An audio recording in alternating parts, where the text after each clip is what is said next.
them come. This is their fate. All right. My Birdman hands. These must sound like sandpaper. All right. Welcome back to the House of Wolves podcast. I am your host, Deontay, here with my near and dear friends, Jalen and Josh.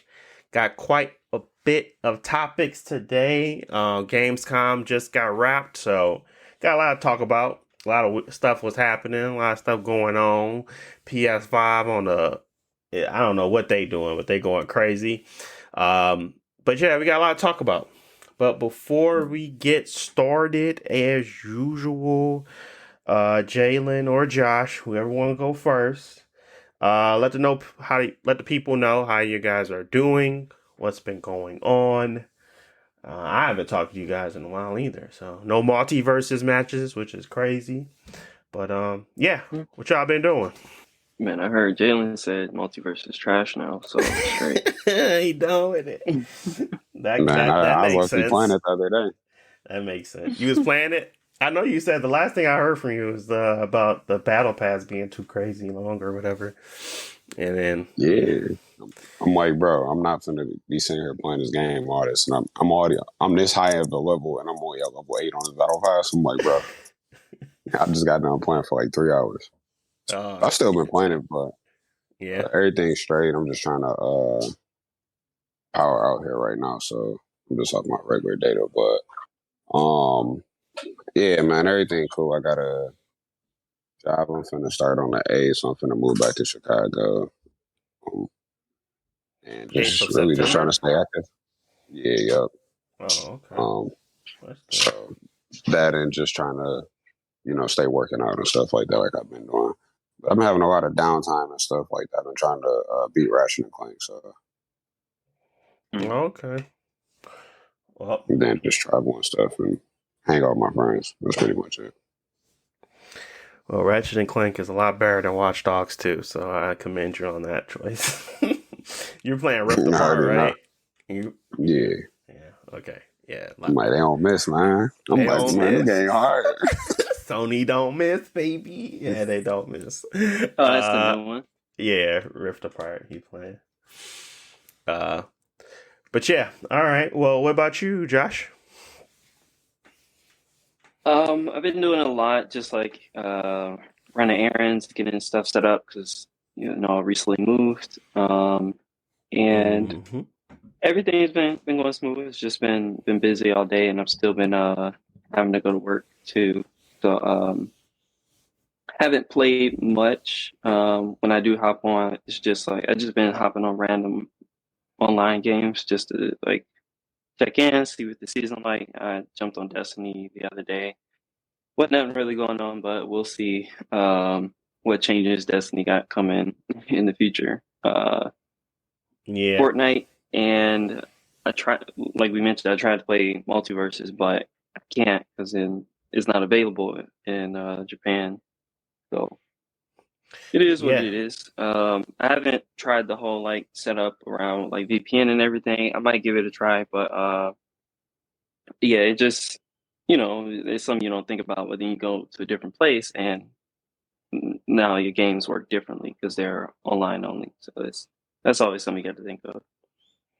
Gotcha. And you tried it on your Xbox as well, or is it's still doing the same thing? Oh no, I still don't have my Xbox yet. Okay.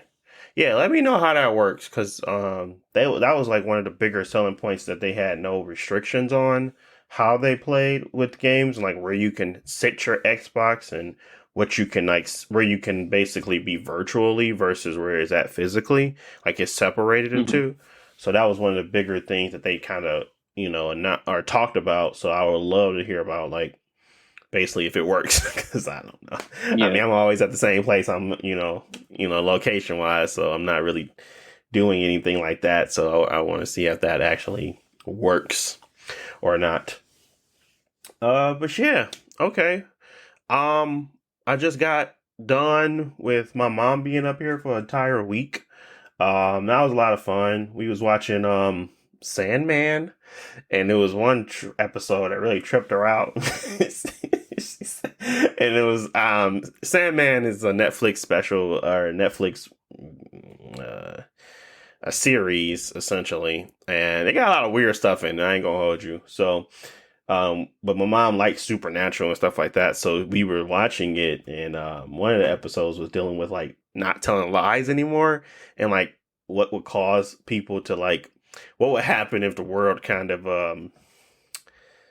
couldn't lie, or people couldn't lie, even white lies or things like that, and it kind of went left real fast, and yeah. So it was just fun watching something with my mom. I know we watched House of Dragon and stuff like that, but we were just chilling, having a good time. I really wasn't playing the game like that because she was up here, so I didn't really get on the game at all, honestly. Not for longer than like a session or something like that. I really wasn't on the game, but yeah, it was fun. She's gone now, pretty sad, but I'll see her again at some point. But yeah, that's all I've been doing. Just drawing my mom's company, sitting here with the kids, doing all that good jazz, catching up with my mom. But yeah, that's all I pretty much did over the week. Obviously, I still stuck with the news. I wanted to know what was happening.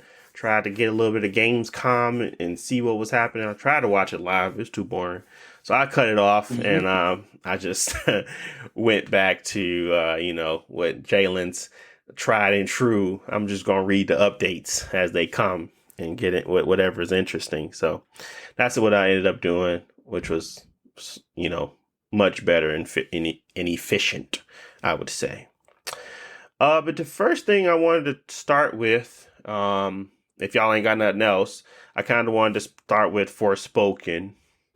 How much y'all know about that game? I know, Josh, you probably seen some other stuff or some stuff about it, but how much do you know about that Square Enix game from coming out the Square Enix camp? I know them y'all boys per se. Not just one of y'all, but both of y'all.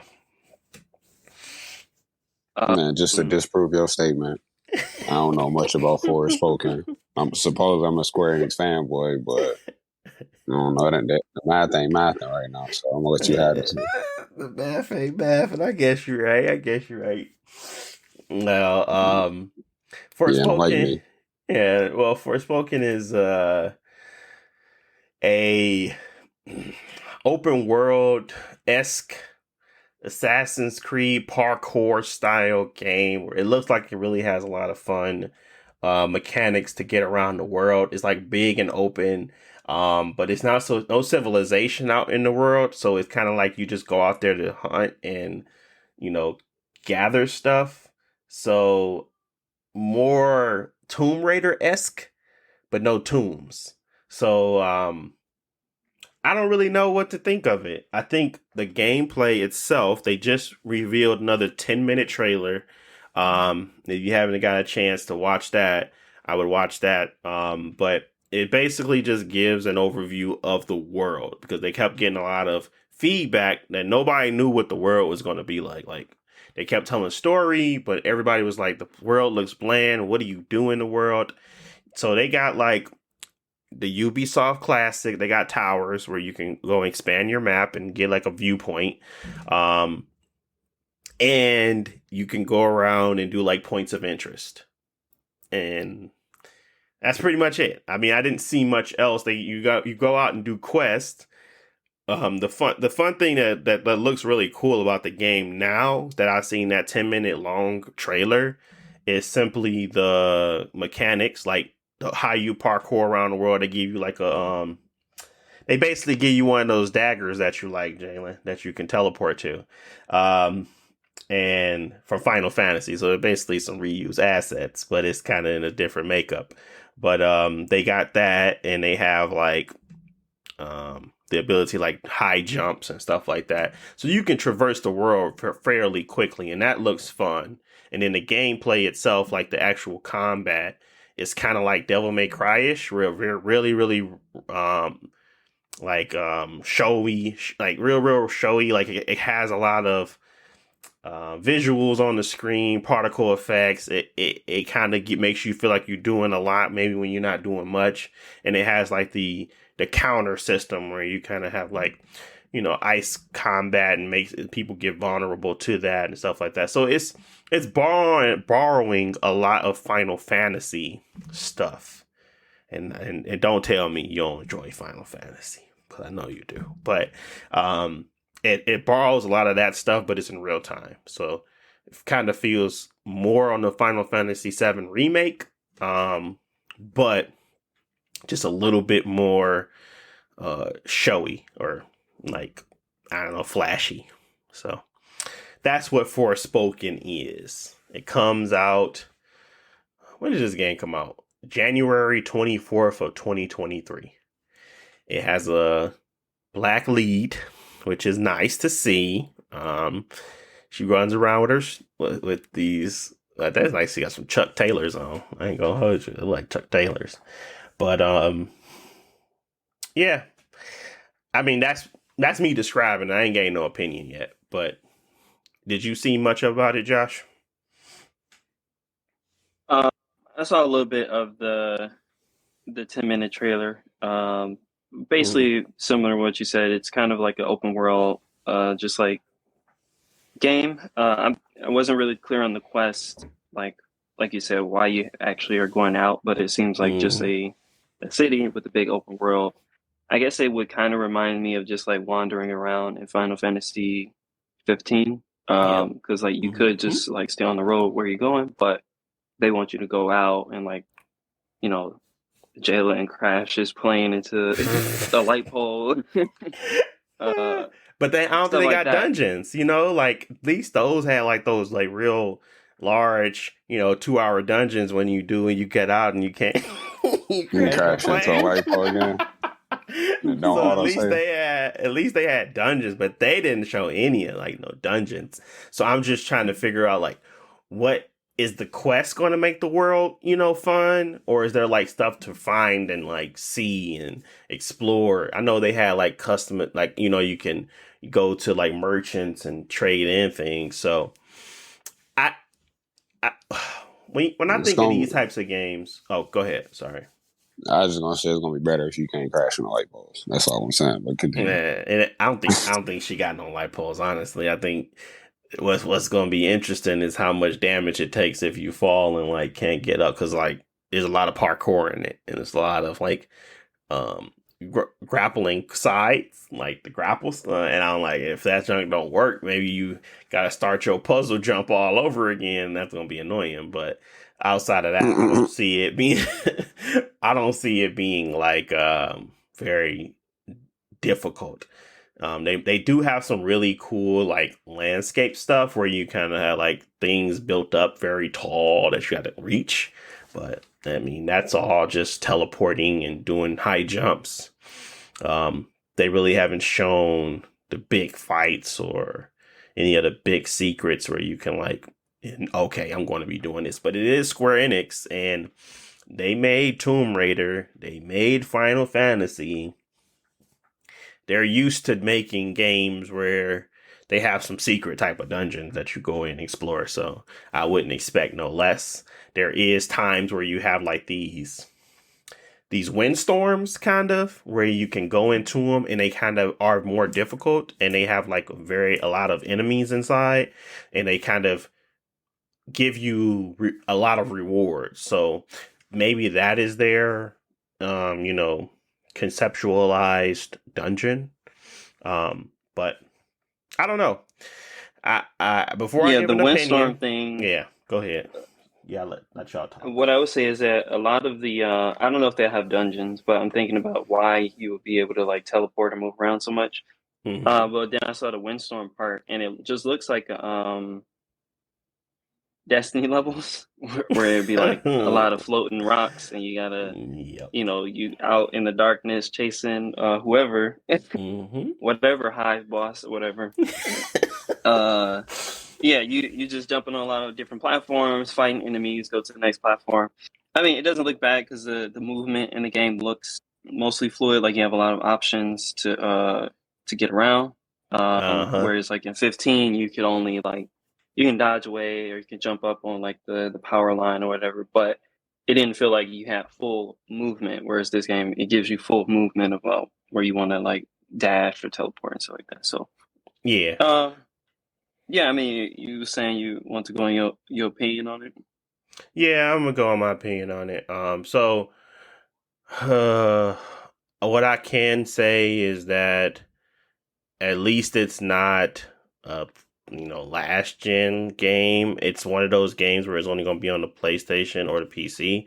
So maybe PlayStation 5, I'm sorry. So maybe it's going to be a little bit more um spectacular in like the events, like things that are occurring on the screen. Obviously the combat already looks a little bit more refreshing. It doesn't look as jumbled as it did when it first was shown. So the time that they have now, maybe to add more polish, make sure those big events are, nice. I don't think the story is going to be great, honestly. It doesn't seem as if they put too much. It's like the Horizon effect. Like Horizon did not have a great story first time around. Second time around, it was okay. But the first time around, they really just focused on gameplay. And if the gameplay is solid and it's actually, providing next gen features for me, like faster load times, quick time, being able to quickly get in and out of things and no load screens and just like that's that simplification of gaming. I like that when it comes to gaming now, so I really want to see that. And if it can, give me those Devil May Cry vibes, holding combos and really juggling a lot of different, elements, I'm fine with that. I'm fine with that. It kind of goes back to my Saints Row thing, where it's like Saints Row sucked for me simply because it did not have anything to offer. Like, I don't expect the story to be good in this. If it's good, that's even more. It's like, icing on the cake. But if it's not, the gameplay that they're showing plus the traversal stuff, it's enough to like put it on my radar for maybe not a day one purchase, but maybe like, a month or two down the line when I can get it on sale or used or whatever the case may be. And nothing right now has wowed me to the point where I would want to play it day one, but it definitely hasn't digressed. It hasn't like become worse. It has shown that it's getting better, like traversal to the gameplay to the animations. They all look much better. Obviously the face animations for the characters, terrible still. But overall, at least those things are coming together to kind of show what the game is going to be about. And that's just them showing more of the game, because really we didn't get much. But yeah, that's all I got. She got fancy cloaks. But that's pretty much all I have for Forspoken. I think as long as they stay within those realms of things and like they don't deviate too crazy and then make it become like just a bunch of like not focused on anything. Like I hate when games just don't have a focus truly. I want the focus to be on the parkour and the gameplay. Like I want them to focus heavily on expanding how you fight and like what movement, and like really start to provide some meaning behind her movement abilities. Like she can run fast, she can put boost on her feet. Like I want to see all that stuff come to fruition. I want to see like that that gameplay loop really be good. And if it is, and people are really praising that, it may be something that pushes me to go buy it sooner than later. But yeah, we'll see. I ain't got no complaints. I think what they showed did the job that they were supposed to do. Get people excited and get people a really understanding of the world itself. So yeah, that's all I got. Any thoughts on Forspoken or opinions on a sport Forspoken that may be, different? If y'all think this game just look super trash, whatever you got. No, I'll say like the gameplay Doesn't seem bad. The first few times that they showed it off, it was not really clear, like you said. But with more trailers, you can see how uh, dynamic or whatever they're trying to make the movement, as well as like they've been talking about a lot about the combat. Like they have supposedly like 100 different spells and stuff that you can get, and that they all are like very big and explosive, kind of like they were in like Final Fantasy 15. But in that game, you didn't use spells that often, but they were big and fancy in that game. So if that stuff is cool, it might be enough for the game to like be fun. The all the other stuff, like the characters in the story, it doesn't feel like they put the same amount of time or effort that they did the movement and the combat. So I'm expecting those to be, like you said, much Weaker. you know, maybe it's just not as interesting or a lot weaker than the rest of the elements of the game. Normally in a situation like that, I would probably skip it unless there was something like really, really unique that tied me to it. But I will say like that it's not always true. Like a game that I do like is Dragon's Dogma, and a lot of people like it. And when that game came out, it was in a very similar situation where the gameplay is fun, but the story and everything nobody cared about. But over time, its gameplay was just unique enough that people just will go back to it just for that. And later, they added an expansion that made like the story and the rest of that more interesting. But this game, like, hopefully the stuff you can do in the game with movement and combat is fun enough that it can carry the game on its own, because it does seem unique. Like there aren't a lot of games that you can move around and stuff like that in like the AAA space. So hopefully it does well. Yeah. So yeah, okay. Is it day one cop for you, Jalen? You getting I Forspoken? mean, he already comped. Yeah, he already did. He heard his Chuck pre-order. Taylor. You know, I got my pre-order, bought the deluxe edition, got 100 off me off top. You know, I gotta support my Square Enix fanboys. Hey, you know, you gotta support, man. But yeah, it definitely has a catch, and that catches the parkour, that catches like the gameplay. So as long as it like wins in that area, I'm fine with it. But yeah, moving on. A lot of games came out of Gamescom, I ain't gonna lie, and there were some interesting ones, and then there were some really interesting ones, and one of those ones was Lies of P. So Lies of P is basically Lies of Pinocchio, because you play as Pinocchio in the game, and your journey is basically to become a real boy. I want to be a real boy. So that is basically the stupid game. The premise is dumb. I think I think to make a whole game around Pinocchio is very interesting to me. Obviously, the story has been told multiple different ways. And this is the new way where you're a puppet, and I guess you want to become a real boy. So, yeah, that is not. Explain what type of game is copying. Nah, it's literally like almost to the T copying Bloodborne. It literally has a stabbing mechanic when you heal. The items pop up in the same format. I'm talking about, ladder animations. I'm talking everything. They basically stole that game and put Lies of P on top of it. Like, honestly, I was really like, whoa, is this like copyright infringement? That's what I was thinking the entire time I was watching it. Because, I mean, they try to make it, pretend like it's something new, but no, you just stole everything from them, like everything. But they got a grappling hook. That's new. It's like you can shoot it and pull enemies closer to you, but at the same time, it's like the animation of the whip in Bloodborne. So I don't know, but he has a weapon. He has a gun on this. Like he has a gun, and you can shoot.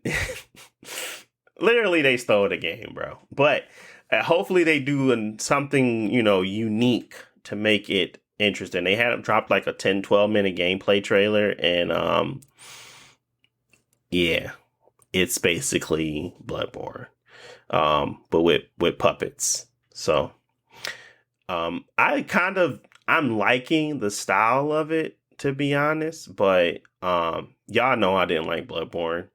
So I ain't really got much else to say on it. I mean, I will I guess talk about what I see in the game, but I ain't really got no stake in it, nor do um I guess care about what they can do to make it fun, cuz yeah, y'all know my stance. I played all the Dark Souls games and I didn't like them, and I still feel like I play them, and I like the Elden Ring, but it's not like something I'm running back to. I guess I always find a catch and I enjoy it for that reason. It's like my new loot 'em fix, like my looter shooter fix. It's not, I can't play Borderlands anymore because I just don't find it interesting.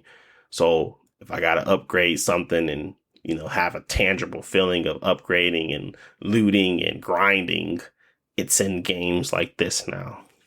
Even if I don't necessarily like the entire premise of the game, so they do have something for me there. I don't know if I can do that with a copycat. I ain't gonna hold you. I feel like From Software did it so well that most of the time they, other companies, they don't really, meet expectations. So I don't know. Have you guys ever played a copycat of a Souls game and was like, this is cool, interesting? Like, I don't remember doing that. I don't even think you guys tried Neo. So I I guess. felt like, I mean, don't they got a game called The Surge that was Android Souls? Yeah. Yeah. Yeah. Surge. Yep. That was like androids and robots. Yep. And I played Robo that too. Souls. Yep. I beat that too, actually. And I don't know why I beat that, because I didn't like the game either. So but I did.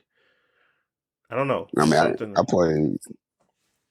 played War to the Fallen. I mean, that game is sleepy, so They got another one coming out, right? They got a remake. For real? Yes, they got announced at Gamescom. Yep. Mm-hmm. Nah, that's where Sleepy Souls was coined at, bro. Because I was just fucking like, man, what is this, bro? You're right. That is But really Sleepy Souls. I mean, Pinocchio Souls. I mean, it is giving Bloodborne, but I'm like, Man, I don't know, man. it's giving Bloodborne to the 10th power. Bloodborne at home. I really don't. I don't know. They stole like the timing, and like like the time of where it's like where it's being like that. It's like that mid. I don't know if it's medieval, not medieval. It's like it's like Victorian or like yeah, pre-industrial era, yeah, stuff like that. I've played like other Souls copycat games, and some of them were alright, some of them were terrible. Most of them were terrible. Neo, I didn't really like. I played, I don't know how far, maybe 30 to 40% through it. But I feel like Neo was at its best when it was not trying to be a Souls game. And I think with Neo 2, they might have improved on that stuff where it's like, it's okay to like slow down the combat and everything and make it more difficult. But I think the biggest thing with a lot of these games is they don't have anything unique other than being a copy of Souls game. I think one of the better ones I played was Mortal Shell, which was basically just a copy of Dark Souls. But they had a slightly different mechanics where like instead of blocking, you can turn yourself into stone and stuff like that. But I enjoyed it, but how to explain it? The first like level, first area of the game I liked, and the other three areas of the game were like trash. So it's also more than just like getting the gameplay down. It's like, is the whole game good? And unfortunately, with them being like, I'm gonna be an exact copy of Bloodborne, everybody's gonna compare every single thing in the game to Bloodborne, and that's not also really a good look for you. It's also, maybe the person making it, they really love Bloodborne, which is obvious, and they want to make their game as close to like that as possible, so people get the feeling of Bloodborne. But I don't know. So far from what I've seen of the Pinocchio game is that I don't see anything unique about it other than it being Pinocchio. Everything else is literally just Yarnum and Bloodborne.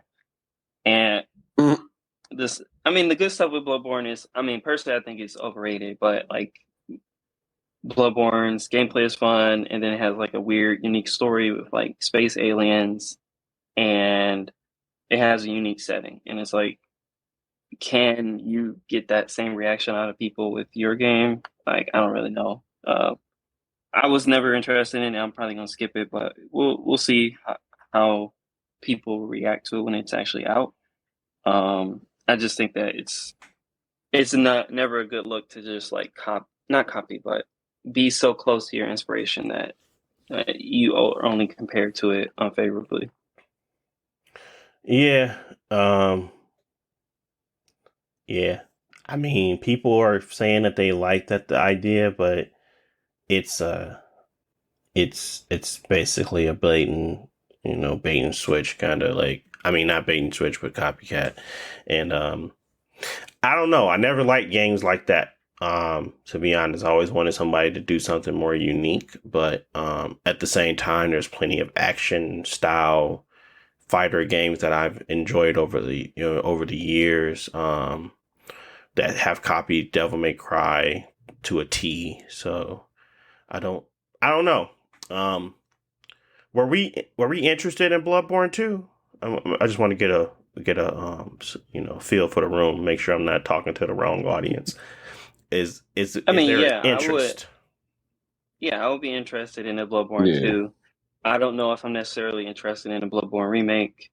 But it's still, even if Bloodborne isn't my favorite Souls games, it's still like, I understand it's still people's like favorite game of all time. So I think there's still an audience for it. Gotcha. Yeah, that's kind of where I'm at with it. I wouldn't be interested for like a remake, especially if they finna slap a $70 price tag on it. But if they had a Bloodborne too, like I have some interest. I can't be like, how the first Bloodborne was, like eager for it, but I'd be like, all right, I'll probably play it. Gotcha. Okay. Yeah. I would probably play it because y'all would play it. I ain't gonna hold you. I don't think I'm gonna run to it, but normally that's how it goes with From Software games with me anyway. It's kind of like I play it and kind of give an opinion. I'm like the worst because it's like I still play them even if I don't really like care to, but I find something to enjoy about it. So it's never like that big of a deal. But I guess they've never been my favorite type of game, but they always have had something there for me to enjoy. So that makes them a good game in my eyes. So yeah, we'll see. But Lies of P, I never had a real strong opinion about Pinocchio. So, that's not grabbing me. And never had a real strong opinion about the copycat of a Bloodborne. And Bloodborne had a lot of different mechanics. I don't think they have every mechanic in Bloodborne in this game. Like, I don't see him regenerating health from hitting people. So, that might be something to think about too. So, yeah. You ain't got the Bloodborne music either. No, they ain't got that. They ain't got that. What's it? That Cursed Beast. Cursed Beast. They don't got that either. And that game has some funny situations, and they have some weird, very very strange enemies. But we'll leave that. I remember your favorite, the mosquito. the nasty mosquitoes. Them boys was carrying the Nile virus and everything else with it. I was like, man, that thing's ugly. He used to be on the mic like, I hate these dudes. I'm like, bro, I'm I'm like, bro, it was the mosquitoes or the rats, bro. Used to keep complaining about, dude. Bro, all that junk was gross. All of it. But yeah, that game was quite disgusting. But yeah, we'll see what happens. Hopefully it's a good one, and hopefully people have some originality to it that kind of keeps it alive as well as, makes it unique. So that's my expectation. But I'm gonna stick to the originals. Moving on, I wanted to talk about this is the year of the copycats, but Atomic Heart, I can't call this a copycat. I mean, it's been a while since BioShock came out, but it's technically a BioShock copycat. And, but it looks really good. Like, I mean, I can't hold you. This is like one of the most beautiful looking games I've seen in a very long time. It's disgusting, like a lot of stuff that's happening, but when you go to the world and you like see the outside areas and the land, like the skybox and all that stuff, it really looks cool. Like the animations on the weapons. If you don't know, Atomic Heart is one of the newer games coming out from a German studio. I don't know the name of the studio. Let me see if I have it pulled up here. What is the name of this studio? Mundfish. Mundfish. Mundfish. I don't know if these people are people that made BioShock or not. All I know is that this company is very much so influenced by BioShock. It has that very same, robots are like the enemies are kind of wackadoodle, and they got like this world where they build, where they're trying to make a utopia, kind of like, dang, why I can't remember the city name now. What the heck was the city name in BioShock? Rapture, like Rapture City, where they had like people come and they try to get upgrades and like they do these things, and like this is that new utopia. This is kind of have all of that. Atomic Heart is basically that, where you kind of have these upgrades for character or people, and they turn wacky basically. So. And it also has the robots and stuff like that. Maybe the premise is a little bit different, but overall, you get what I'm saying. The gist is that you're discovering this place, this science area, this science location where they're doing all these experiments and everything, and you're in there now, and you're kind of trying to escape. So the cool thing about this game is not only is it mysterious and suspicious, and it actually looks like it might have an engaging story. You might not have no twists and turns like they did in Rapture City, but if it's like decent enough where you're kind of going through it and it keeps you pushing along, I don't see no Big Daddy-esque type thing, but they do have like this weird character, like the this caricatures. I don't know that word. They have like those, like Fallout, like the little fat Pip Boy. They have that character kind of in here in their kind of cartoonish way of explaining things. So kind of similar to that, Rapture City from BioShock, but they're also, it's kind of like more modern. I don't know how to explain it, but overall, what you should be thinking here is BioShock for the new age, and I'm happy with it. Like honestly, that's all I care about. I love BioShock, and it was a lot of fun to kind of have the ability to have one thing in one hand, and then you have your shotgun or whatever, your pistol in the other, and you can kind of dual things, like have dual wielding weapons, and then you can also do like your psychic abilities and things like that. So this is exactly my ballpark for those first person esque type games, where you can dual melee weapons and things like that too. The animations look crisp, the boss fights look crazy. Yeah, I mean, there's nothing much you can ask for. I hope that everything is as polished as these animations in the art style, because The art style looked dope, like really, really dope. And if they can nail everything else to be that dope, like customization of the weapons look amazing. Like they have a lot of unique weapons in the game. So yeah, I don't think they can they can't really go wrong on this one as long as it comes out and it's half as decent as these trailers make it out to be. I think they got a winner on their hand. And this is for the people in the back. That's probably how they was able to, fund this crazy game. It's coming straight to Game Pass, people. You don't even have to pay for it. Probably one of my most anticipated games. And it's free, technically. Not free in the sense that you don't gotta pay nothing, but it's coming to Game Pass. So if you got a Game Pass subscription, you could play this game and not have to spend that 60 bones to kind of get it. Depending on where you at, it might be 70. But yeah, I'm loving it. So I already gave my opinion and the thoughts around Atomic Heart. Any thoughts around this game as of now? Have you seen anything about it? Yeah, the most recent trailer that they had was really good. The biggest impression is the gameplay. It's fast. It looks crazy and intense. Like there are a lot of enemies, and your abilities that you have were always like that in BioShock, where you shock people and stuff like that. But I liked how they showed off in the trailer different combinations of abilities, like throwing water on people and then freezing them or shooting them with lightning. All the special effects and stuff look very like flashy and modern.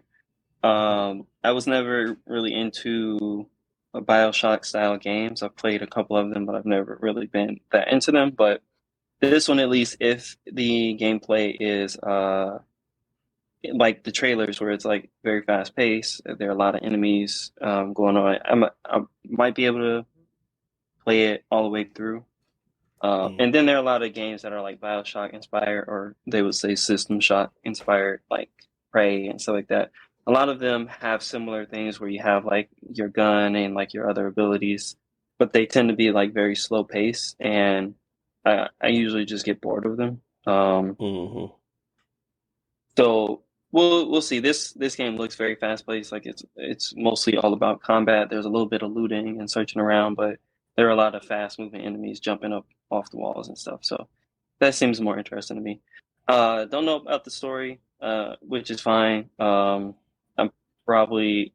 don't think the game is going to have like a clear story anyways. It's probably just going to be weird, but it looks fun. Absolutely. It's going to be weird. You seen the two girls stinging each other in the stomach with their heads. I was like, bro, what the heck is happening here? But yeah, I think the story is going to be very whack. Or not whack as in like bad, but like whack as in like whack-a-doodle. Like it's gonna be a crazy, stupid story that I'm not gonna be able to follow.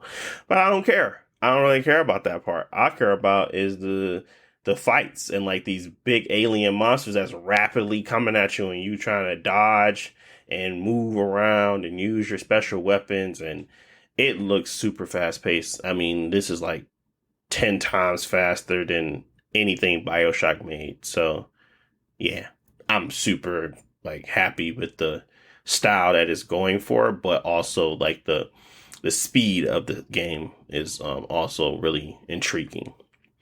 But yeah, did you play any other BioShocks, Jalen? Any of those System Shock-esque games?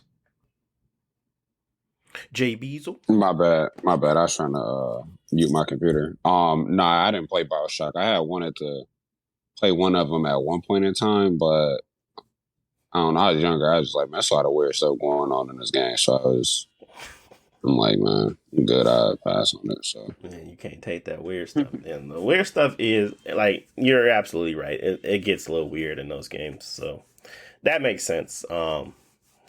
It just used to be weird, like when I was watching my brother playing it, but like, I don't know if he was like harvesting the gator or something like that. Yes, like, sir. What's going on? Either harvest kids or save kids. I always saved them, but it's very weird.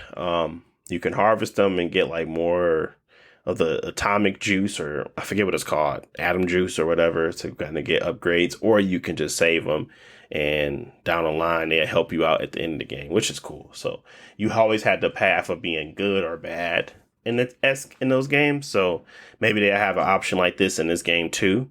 And I always pick the good road because only creeps would pick the bad one. But yeah, another one of those games where, I agree, very creepy.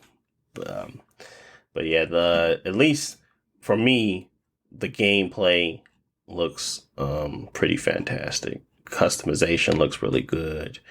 Graphics look really good. Animations is really important to me. And they did some top tier animation style, like hand wise and movement and melee weapons and, reloading weapons, and all of that stuff looks really top tier for, I never even heard of this company. So,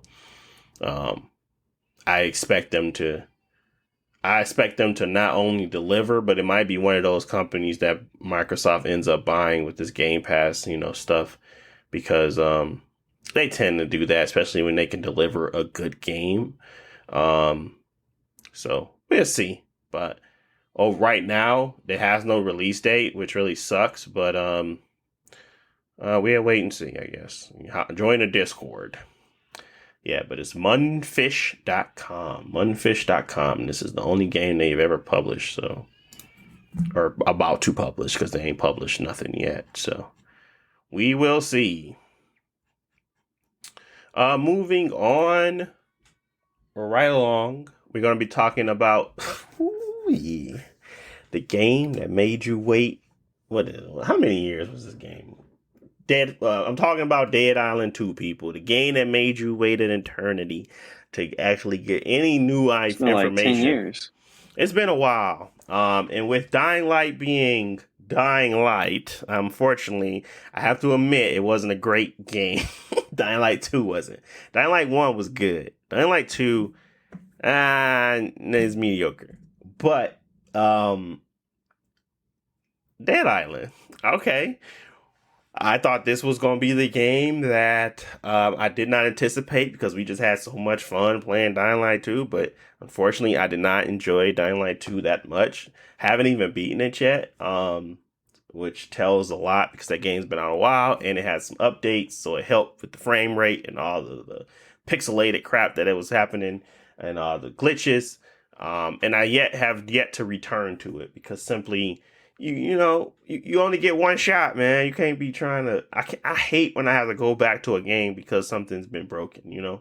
So you only had one shot. Y'all blew it when it first came out, and it was not enjoyable to play at that point. It was fun enough, but it wasn't as as polished as I would want it to be. This game right here, though, these trailers are making it seem like it's gonna be super polished, like the animations, the gore system. Like, obviously, I don't know how this game doesn't gross me out, but Bloodborne does, but it doesn't. I don't know why. I think it's because it's zombies, and I'm just used to now seeing the zombies dissected in every which way and form, and I hate bugs, and the way they were doing things, very gross. But yeah, they showed off a trailer for it. They did some gameplay reveal, and overall, I'm excited. I'm fine with over the top, wacky, just kill zombies types games. That's always been my cup of tea. They just had to be good, and they had to be worth my time. Most zombie games just aren't at that point. Dead Island 2, I don't want to give it the you win by default, because there's not really much out there, and it's been a long time since you came out with a Dead Island game. So the cool thing is that Dead Island's gameplay still holds up. It might be clunky and it might be repetitive, but the gameplay itself in Dead Island Riptide and Dead Island 1 still holds up. I was playing a little bit of it.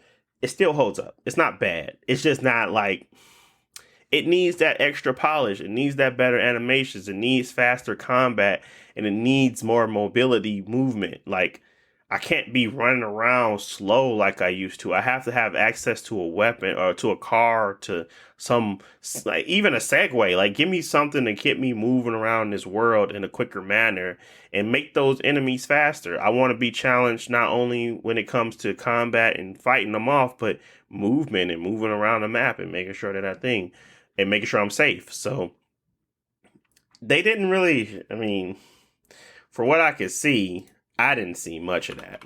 But I'm gonna stop there and let you, Jalen or Josh, talk about Dead Island 2. If you guys have anything. If not, I'm gonna ramp it right back up. No, honestly, I ain't got much to say about Dead Island 2. I've never been into Dead Island or really any of the zombie. I know that some of them have guns, but zombie like melee games and stuff like that. I know that this game you've been waiting for since almost since I met you. Yes, sir. So it's been a while. I'll be interested to see how it compares to Dying Light, because Dying Light was supposed to be the replacement because Dead Island 2 wasn't happening or it was taking forever. And Dying Light came out, and now, like you said, Dying Light 2 wasn't all that, so we'll see how it compares. Like from the trailer, Dead Island 2 looks like to be, I don't want to say more polished, but it looks like it's focusing a lot more on presentation, which like might be good, might focus. be bad. It has like a real focus, I think. Like, Mm-hmm.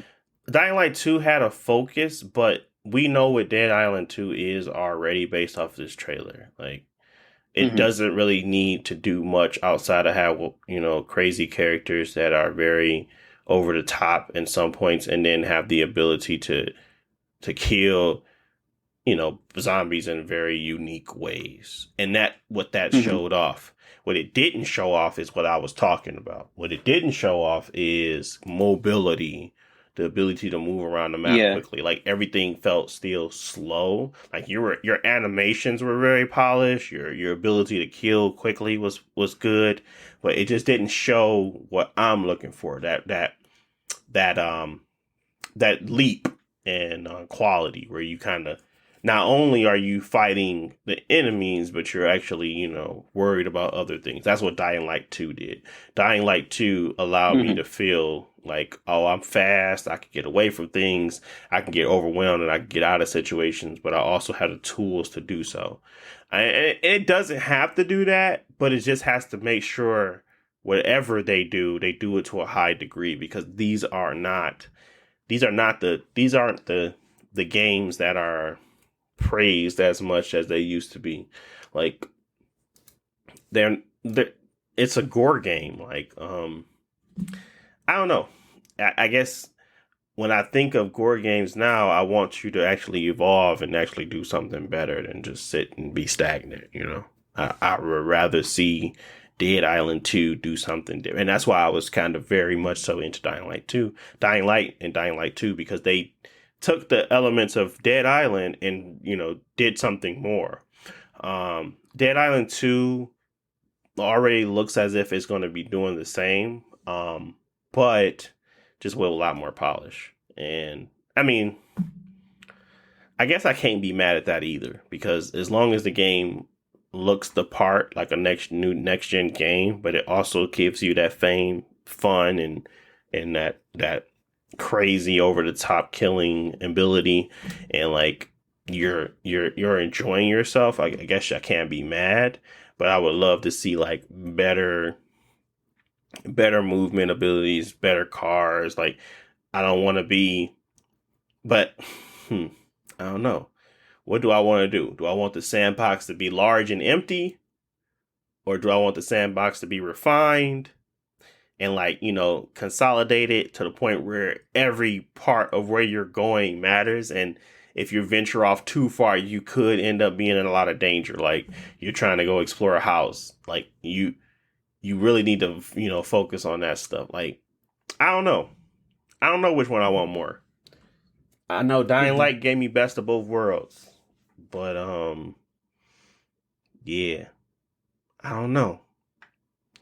And now I'm sitting here contemplating whether or not I want it to expand its world and like really make it a large areas where you can drive around in, or keep it condensed where you're in a particular area, but it has a lot of locations and it's a lot For more for interesting to me, move even though I around. don't really like zombie games that much, for the ones that I do like, I have noticed that they tend to be more like Dead Rising, where the area is, it can be fairly big, but it's a limited area, and that you are going through it maybe multiple times, or like you unlock different parts of that area instead of it being like a fully open world type area where you gotta go through a bunch where you need a car to get around, type situation.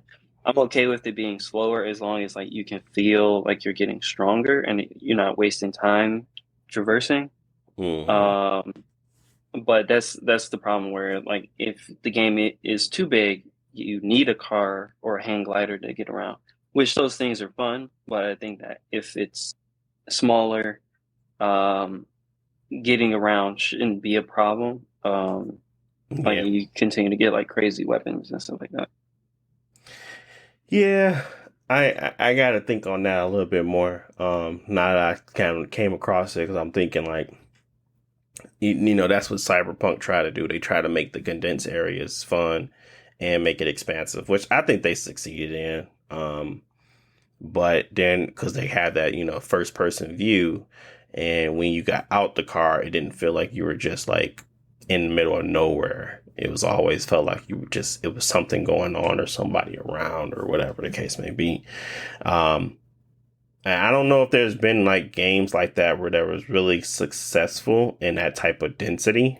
And I don't think Dead Island 2 is that ambitious at all. So I might have to settle for it to be just some, you know, over the top zombie killing and leave it at that, which I'm fine with too, because I haven't played like a game like that in a while outside of Dying Light. And again, I'm kind of ready to wipe the plate clean there and try to see if I can find a better experience elsewhere.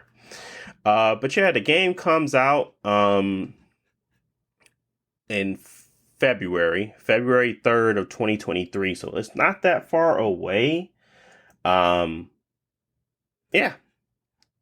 it's got a lot of, it don't got that much competition at all. I mean, not in this space of game anyway, but obviously you're going to be having Dead Space, you're going to be dealing with, you know, Callisto Protocol. You know, those games aren't like this. Those are survivor horrors. This is kind of like arcadish type of game where with RPG elements where you kind of upgrade your weapons and stuff like that.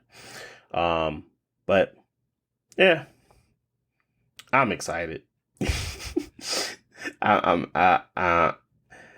I feel like I'm putting myself in a box by liking these games, but I mean, you like what you like, I suppose. It's whatever. But yeah, looks fun. Looks super interesting. All right, let's get to this. Let's get to this PS5 price hike. What we thinking? What we thinking about PS5? Y'all already know what I said last time, and now I have to pull back all of that. So I said PlayStation and Microsoft aren't stupid enough to do this, and they did it. So, well, not they. Microsoft and Nintendo have come out and stated that they're not going to price hike, but PlayStation, boy, did I misjudge them of how stupid they could be. So they did do a price hike. They didn't do it in the US because obvious reasons. Obvious reasons is that first, we're not the biggest market. I think we're the second biggest market. And obviously Microsoft has a big presence here and it's probably the most competitive place. So they would not want to do that. I think everywhere else, Microsoft isn't that big, so they don't care. But I think that was the only reason to stop them from price hiking here. But you know what they are already doing, right? You only can buy the Horizon bundle. So it's not like they losing. You know what I'm saying? They said, hey, G, get them disc editions, some non-disc editions, get them out of here. We gonna buy. Y'all can either buy the Horizon disc, non-disc version, or like the discless one, or you can buy the Horizon disc one. That's it. Like, and that's $550. So they technically got away with a price hike here. Y'all just ain't realized it yet. So what we thinking, guys? What's your thoughts on PS5? Man, we already know PlayStation is the best place to play. $70 remakes, $550 consoles, $120 PlayStation Plus or more. Yeah. Yeah, I mean, if you respect yourself as a gamer, you go PlayStation. Hey man, they really getting away. They getting away with it too. I ain't gonna hold you. Yeah. What they gonna do? Nobody gonna be able to do nothing. So yeah, because they've been the market leader for a while, and you always expect them to raise the price or somewhere. We were worried about the $10 game increase, but it seems like Sony is really pushing increases everywhere they can, which you probably will see other companies eventually do that as well. But it's like they're really like using they're throwing their weight around to like show like we can increase our price and still be the market leader in like sales and things like that. And for consumer, that sucks, and you can't really say necessarily that the games will be better for it because they're getting more money, because it doesn't always equate to that. But yeah, the $50+ price hike in other regions really sucks, because one, the world financial situation is not that great, but this is a big price hike for a console that's already like been very hard to get in the first place. Yeah, expensive, hard to get, and now it's getting more expensive. And it might not hurt their bottom line at all, but it's just definitely not a good look for them, especially with Microsoft and Nintendo being against that. And I think that, well, at least Microsoft took a smart approach having the two consoles where they have the cheaper consoles, so they don't have to worry about price drops and stuff like that. And plus, they have the more expensive console, so maybe they can take a loss on it because they got the other one to make it up. That's actually So they're in a good situation where even with like inflation and stuff, their consoles sales might not be too impacted. But I think it's clear like Sony was starting to lose a lot of money, and they don't want to lose money on the consoles. It's my bad. What I mean is they're making money, but their margin of profit or whatever is not what they want it to be. They might be taking a loss on the consoles. So this will hopefully smooth that out. But yeah, overall, like I said last time, I wish that they could present it better to the consumer, because just saying we're gonna raise the price $50 for no reason, like trash. Yeah. Do we think that this is going to be a big enough impact, like Xbox, talking all about TV, or the PlayStation 3 first reveal? Do we think it's going to be of a big of an impact as those events where they kind of lost the market for quite some time? Or do we think this is going to be something that's going to be mulled over and they're going to bounce back? What are we thinking?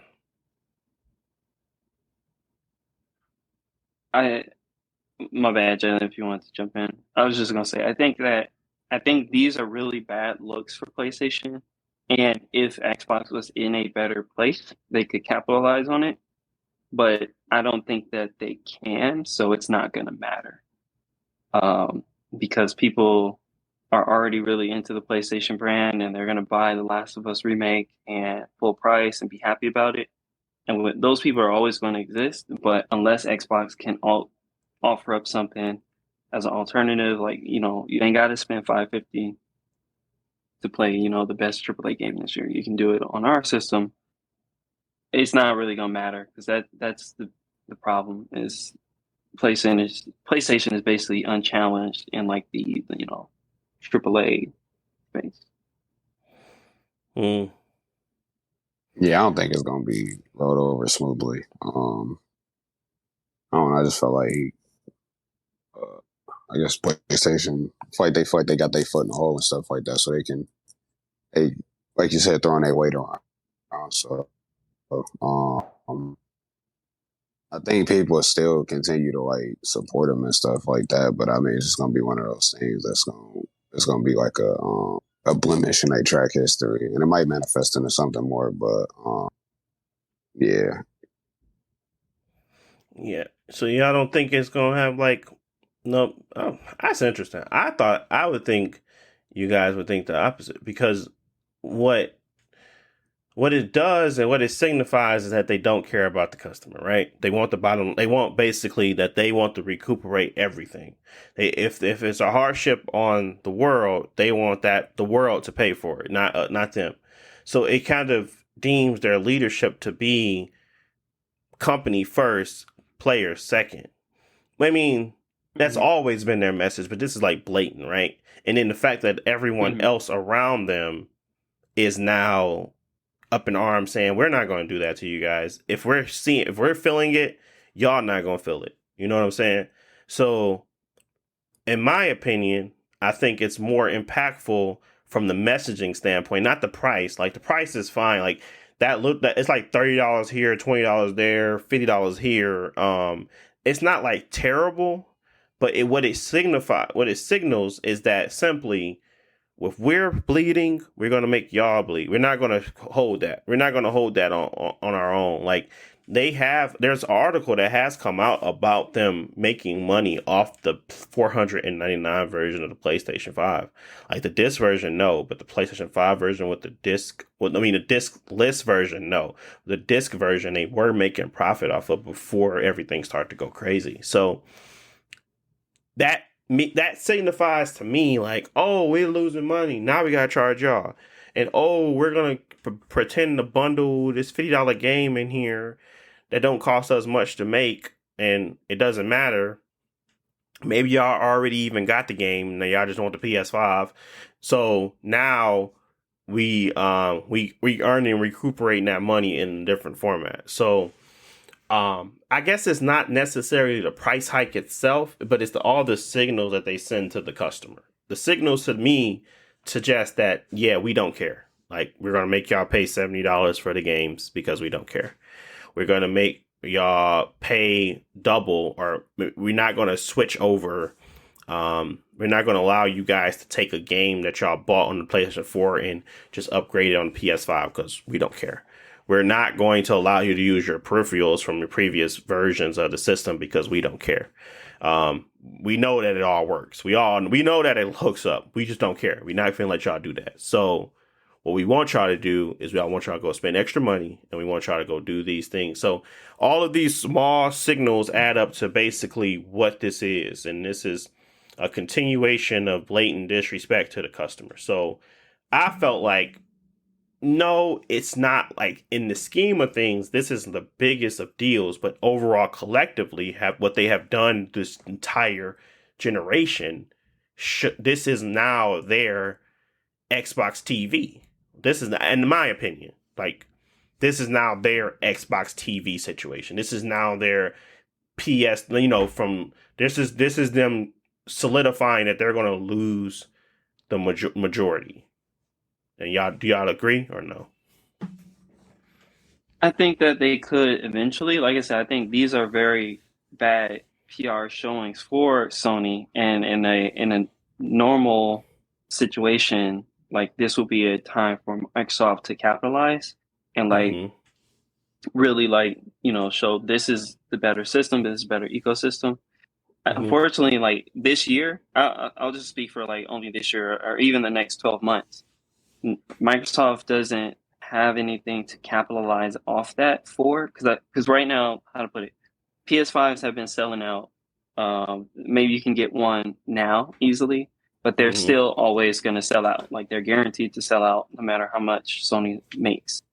And the reason why is because people, regardless of how Sony the company is, what they're putting out is What you people can't want. get anywhere else. And like Yeah. what you're saying is that even with the price hike, I never see a situation where people are going to say like, "Oh, actually, I'm not going to buy God of War Ragnarok because Sony is anti-consumer." Like I don't like even if they are, people are not going to skip over that game because it's God of War Ragnarok.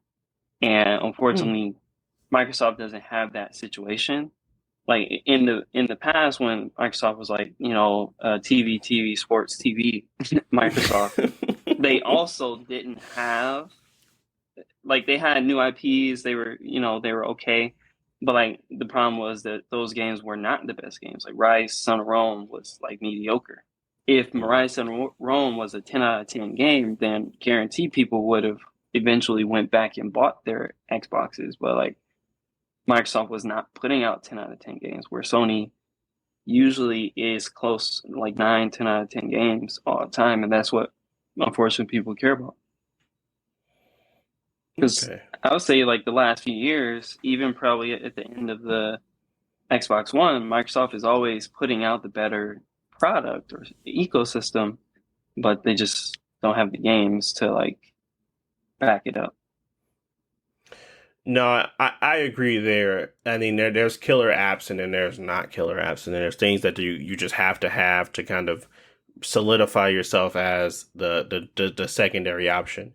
They're never going to be able to match the quality of those games, even if they were to make games of that same stature or type of gameplay. It's never going to be a substitute for God of War. It's never going to be a substitute for Ratchet and Clank. There's never going to be a substitute for a Spider-Man game.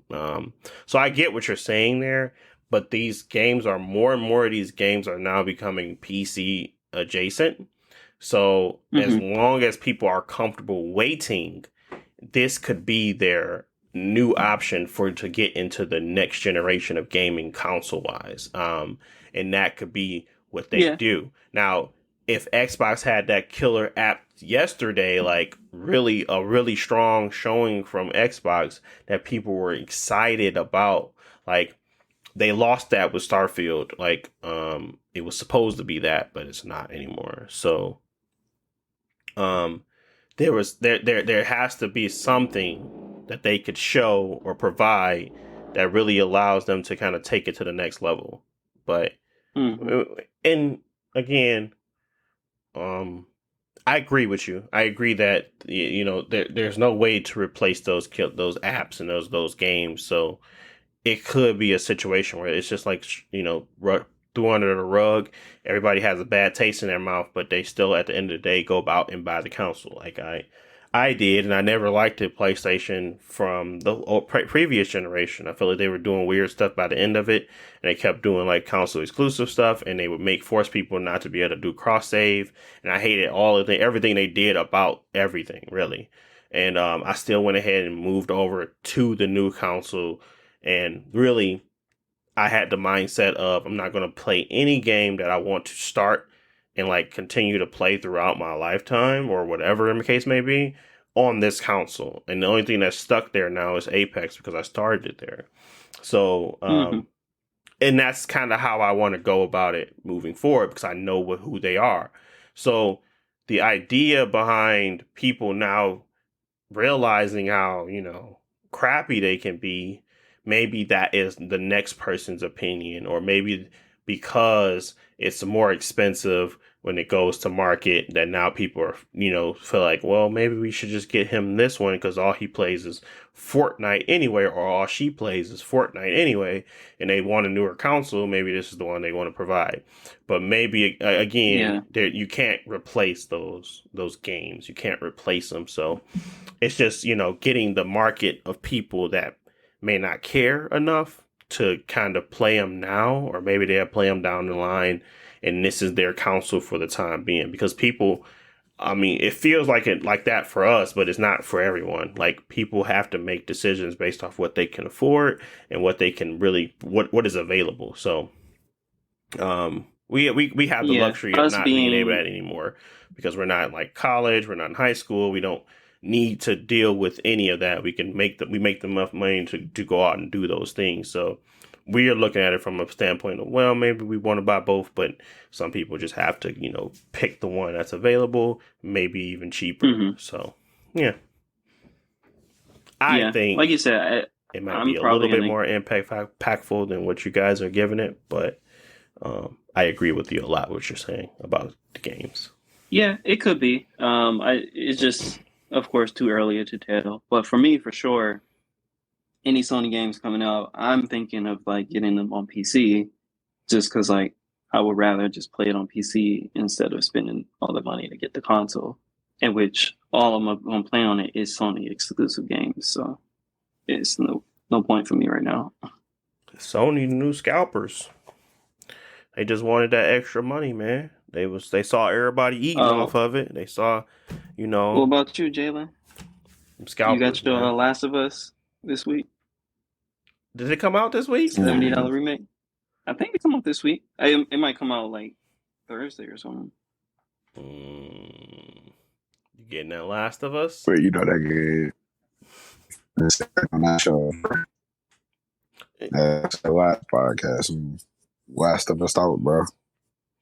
Last of Us out? Yeah. Well, they ain't done it. They ain't ready to put it to rest, man. They ain't ready to lay it down and put that casket down. They still digging that man up. So we will have another Last of Us. Actually, just a smoke break, but it ain't even get one of them. You got the HBO Max coming. They don't get no breaks, man. What you mean?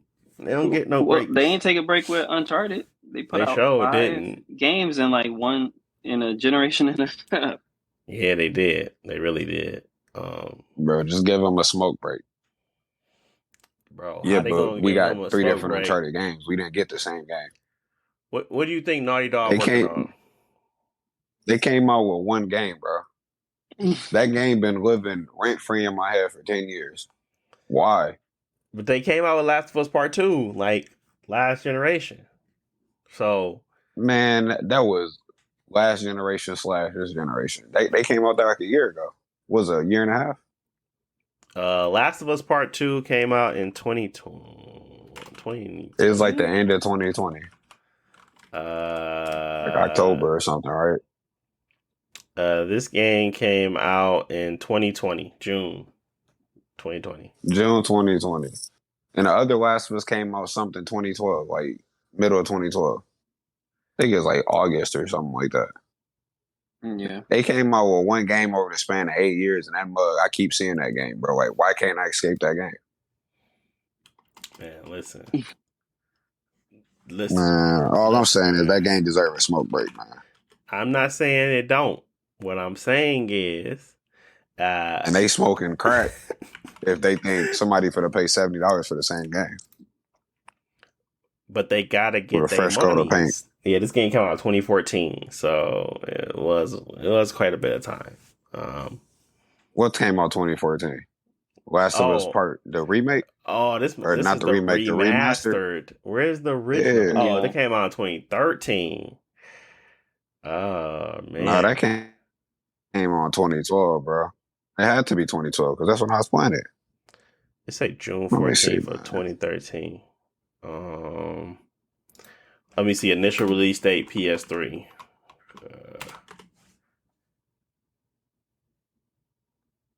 It just keeps showing me the Last of Us. Yes, it did come out 2013. Yeah, it said June 14th of 2013. Man, I could have sworn I wasn't playing. I swore I was working. Maybe I was. I don't know. Because I had a PS3 back in 2012, and this was one of the first games I got. So this game came out like at the tail end of PlayStation 3 era, and then they remastered it and put it on the PS4, right? Mm-hmm. Yeah, I think so. And then they remastered it again and put it on the PS5, right? Yeah, it's the third version. And then this is the remake. This is the rematch. Yeah, man. Yeah, so. Well, hold on, man. Wait. PlayStation, where y'all going? Y'all need another Last of Us? Hold on, we got one of them coming up too. Yeah, PlayStation 6, you know they finna have the Last of Us on there too. Listen, Sony has been very much so. They have been milking their games for the longest, and we all know this. But we also know that they put out good games. So what can you complain about? Like, I can't complain. They want All I more can money say is for I'm this not game. gonna buy it. They want more money for this game. The Last of Us remastered, that price, they would not drop the price of that game. I'm like, just drop it, bro. Just drop the price. Maybe I get it. They're like, nah, bro, top dollar. And then we just keep getting more Last of Us stuff through the years and stuff like that. Like, I can't go a year without hearing the Last of Us, man. That's just my grapes. I mean, y'all ain't gotta have them same grapes or whatever. Yeah. I just appreciate Uncharted a little bit more because they came out with more games, and then they would sit Uncharted down. Like, it ain't, I don't feel like Uncharted been pushed in my face as much as one game. Yeah. Well, Naughty Dog been working, bro. They've been working. Like, they had to put out collections. Like, I see a release like every year. They had Uncharted Lost Legacy in 2017. They did the 2014 Left Behind for the DLC for Last of Us, and then they did they've been working, bro. 2016 was Uncharted 4. Yeah. So these jokers been working, bro. What you want them to do, man? They the highest paid. They probably the highest paid company at the studio at that place anyway. Man, I ain't knocking that money. Keep making Last of Us. If people want it, that's cool. I'm not people. I'm not people. Yeah, you're right. Yeah, that's pretty much what it is. You can't even be. I can. Jalen said he want more Jack and Dexter. Yeah, bro, give it a Jack and Dexter or something. You know what I'm saying? Like, just give me a different IP or something like that. Like, didn't Naughty Dog make Crash? Yeah, right. The first three. The first three. They didn't make the last ones, right? They didn't make the last couple ones that came up. But yeah, man. Hey, man. Naughty Dog is definitely their highest paid studio for sure. But look, Uncharted came out with the first one 2007, and Uncharted 4 came out in 2016. You know how much Last of Us gave us in that time frame? One game where they keep reselling it, they keep marketing something crazy. Like, stop it. But that is their. I'm pretty sure Last of Us is more. Which one y'all think more? Which one is more successful? No, which one more successful though? Which one more successful though? Is it Last of Us? Uncharted. Or is it Uncharted? Uncharted. Didn't Uncharted get a 10 on IGN? Uncharted 2 or 3, I think. Or maybe 4, yeah. I think they got a 10 on. I think 4 got a 9. I remember seeing something says divisive. And I think 10 got a 10. I mean, not 10, 3 got a 10. I said more successful. I ain't say which one was better. No, I was just trying to It's obviously Uncharted because Uncharted has been like their top seller for multiple generations, and they just had their movie. Whereas like The Last of Us, they've only had one game, and they're just now getting around to their TV show. And their second game came out, but I don't know how successful it was compared to like the first one. But like overall, Uncharted has been like around for a while and been on top. Okay, well, that makes sense. Yeah. Which game have I enjoyed more? I say Uncharted. I don't know which one is overall more successful. I have enjoyed Uncharted story and characters more as well. Obviously, there's only 2 characters in Last of Us, and like, well, not just 2 characters that you care about, like Ellie and Joel. Like everybody else was filler to me. And it's not like they were a big deal. Though, you meet up with a person, y'all think y'all finna be cool. They help y'all out, then y'all part ways, and then you do the same thing, and then y'all part ways. Like Josh already broke. And it then down. At the it's end, a very generic story. I mean, it's a zombie apocalypse game, bro. What is it? Walking Dead? Like Yeah, Josh already they broke it give you the down. setting. You, Yeah, I'm you like, already bro, said it, but yeah, it man. ain't enough clickers in the game. Like I'm tired of running into armored dudes. Like I did that in Uncharted, bro. I don't need y'all to do the same thing. But did you think it was fun when you first played it? Yeah, but I got to about when the black dude shot himself, I was like, man, this game kind of getting pointless, bro. And I just started playing it as a chore at that point. I'm like, bro, how y'all gonna kill the brother, man? I'm like, bro, that hurt. I'm like, man, that hurt, dog. Man, the writing was good though. The writing was good. At least the stories that they were telling in this generic world or generic story was okay. I mean, they got you through the game. I'm not saying it was like horrible, like writing or nothing like that. The game was good for what it was, but do it deserve to be like what they doing with this mug? Like, I'm like, bro, like. So the original topic was the PS5 price hike, and obviously you don't even like them price hiking on this Last of Us. So I'm assuming you do not enjoy the PS5 price hike either. Nah, you don't either, do you? Nah, I hate it. I hate it. That's what I'm saying. Like it's dumb. But I don't. Like $70, bro. The thing is, the thing with your gripe with Last of Us is that simply they're not doing enough to resell that game in a patch in a way for $70. They are literally combating inflation on one thing, so I understand that part. I don't understand like if they find it's all subjective. If they feel as if they put enough effort into this game to create and resell for a $70 product,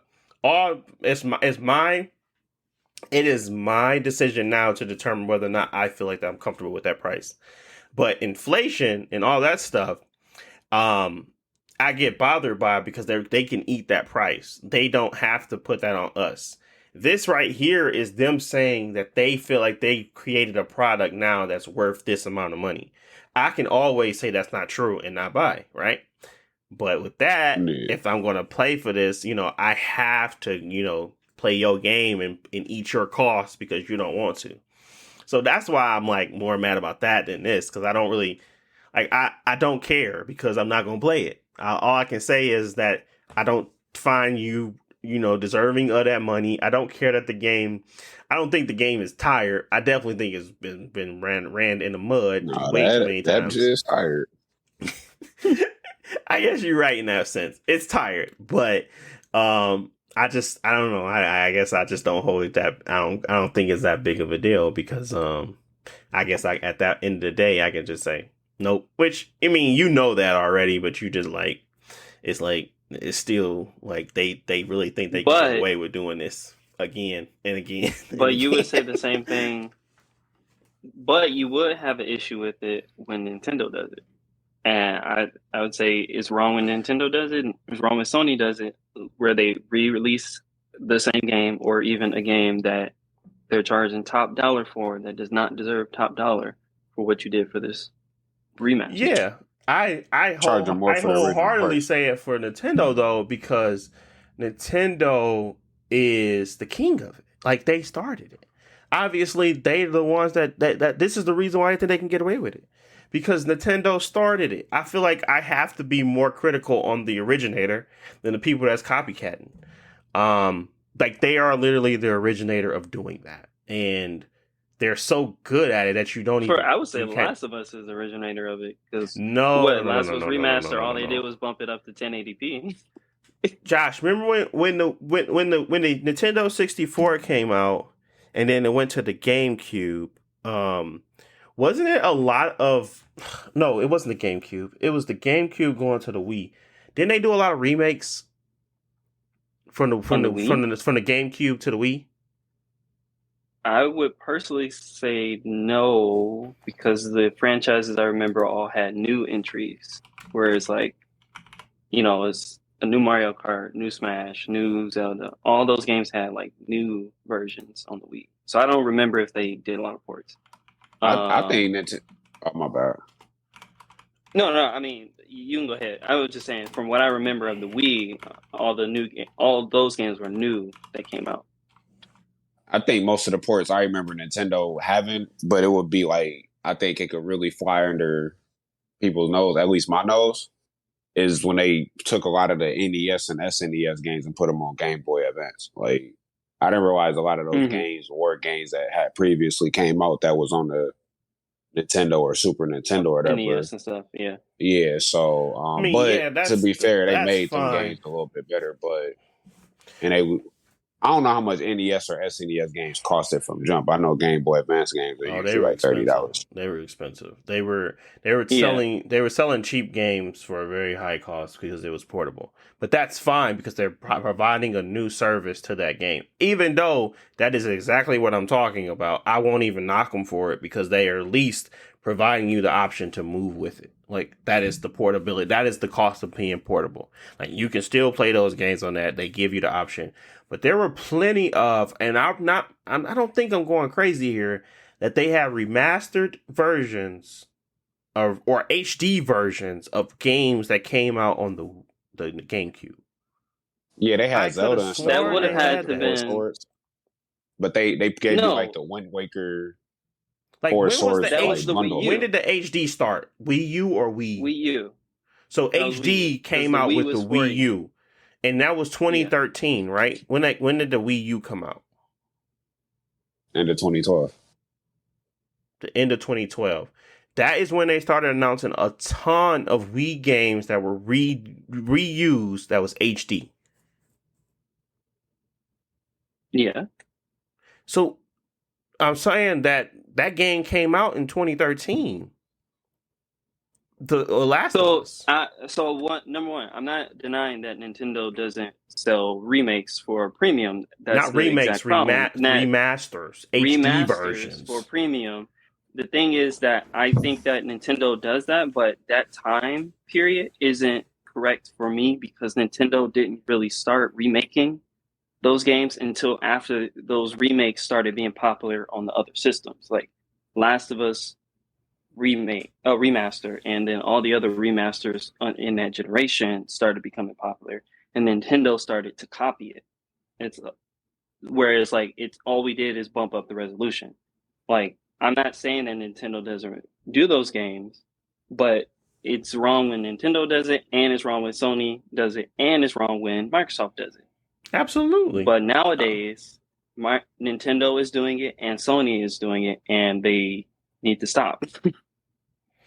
Absolutely. Like, I like Microsoft for that reason alone. It's literally they don't charge you like the FPS boost and stuff like that. Stuff that should be already, like, if you're gonna make a better cut of the game, like, you don't, like, they're aligning themselves with the PC. Like, when you just upgrade your system, everything else come with it. You don't have to deal with the tomfoolery of saying, oh, no, we're going to charge you. Like, the reason why Bloodborne doesn't look good on the PlayStation 5, because they're going to charge you at some point for it to make it look good. Like, that is their only reason. Like, there is no other reason for that game to not have been updated. It's a very popular game with a lot of things that people are going for it, that people love about it, and they won't change it to 60 FPS. They won't do anything to go back to it to actually update it because they're saying the code was trash or whatever. I don't care. I know that game deserves better than what is being done, and when it does come out and they do the Bloodborne remake, people are going to buy it like hotcakes. They know that they can resell it. So when I look at Microsoft and I see that they're doing that, and I see what they're doing on their end, and I see that they're actually doing, consumer, the righteous thing for the consumer, I'm always going to applaud it.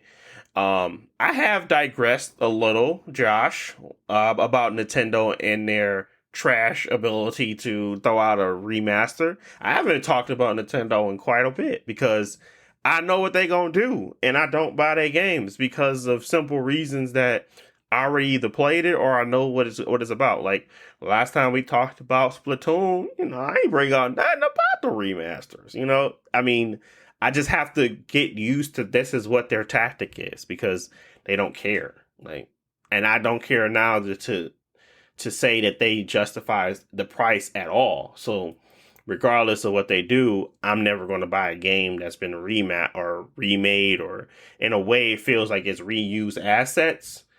Just how we talk about Ubisoft. Ubisoft uses reuse assets all the time, and I'm just like, if it's not unique enough, you don't deserve my money. So same thing with the premise when it comes to these other people. Is like, I agree what you're saying, but I don't think I'm being overly harsh on Nintendo. I think I think it's equivalent to what they do. Obviously, Sony and Nintendo are in cahoots.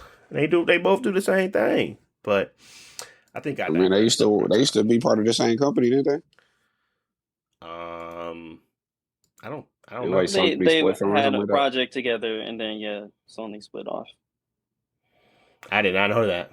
So, But yeah, I understand. I'm just saying, like, I think we forget how many HD remasters were on PS3. There were hundreds of them, and even if Nintendo did it, they did not have 100 games coming out on the Wii U because it wasn't yeah. enough games. Well, you live and learn. We all know how we feel about these games, and we all know what's the smart decision on most of this stuff. So, I guess to the viewer, stop buying remasters, stop buying terrible remakes like Saints Row. You don't have to spend your money on garbage because you used to love the game. You can always. I mean, I'm not advocating emulation, but if you own the games already and you can emulate, there's nothing wrong with emulation. If you prefer to play those older games and you can get those games on on your computer in order for you to kind of repurpose them for, because there is such thing as deterioration and physical games becoming obsolete and not being able the ability to play them anymore. So if you have games like that, and these emulators can even increase the performance that it had before, so there's always that stuff there. But yeah, I mean, there's a reason why you don't really see much emulation of Xbox, because why would you waste the resources? It's already there. Like, you're going to see the resources go to the games that you can't find, or the people that are advocating for mediocre remakes. Like, that's what you're going to see. There's mostly a lot of that. You're going to be like, well, there's not a real lot of support for the Xbox. Well, obviously, what's the point of doing that? If you buy an Xbox, you're probably going to have access to most of your console generation, like the ones that are important at least. So advocate for things that you actually want to see in your favorite company, and don't just pretend like they're the best. That's all I got on that.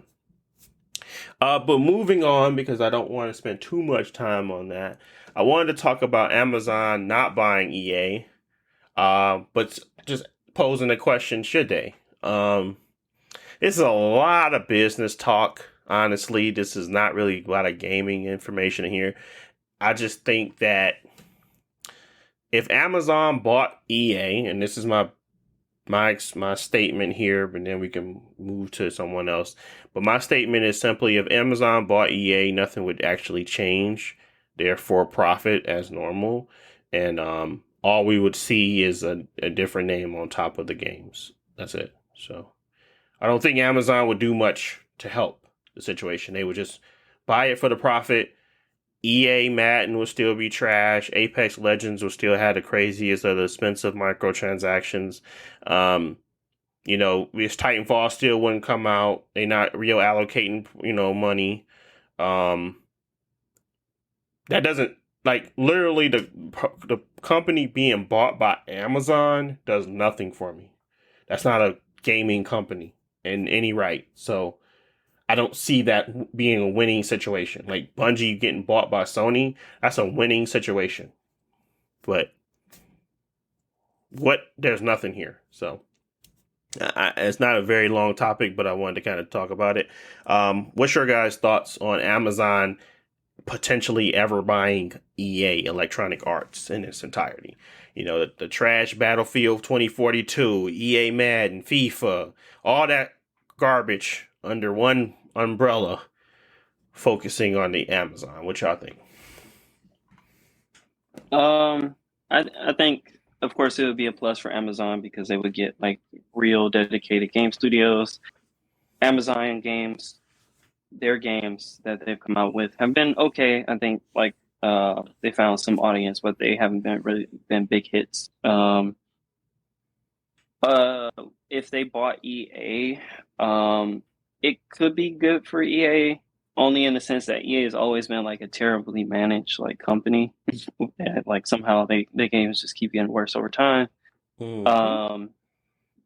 But again, like you said, I don't actually see Amazon being the good managers in that situation for a game company. It would have to be somebody like Sony or Microsoft that could like probably improve the quality of their games.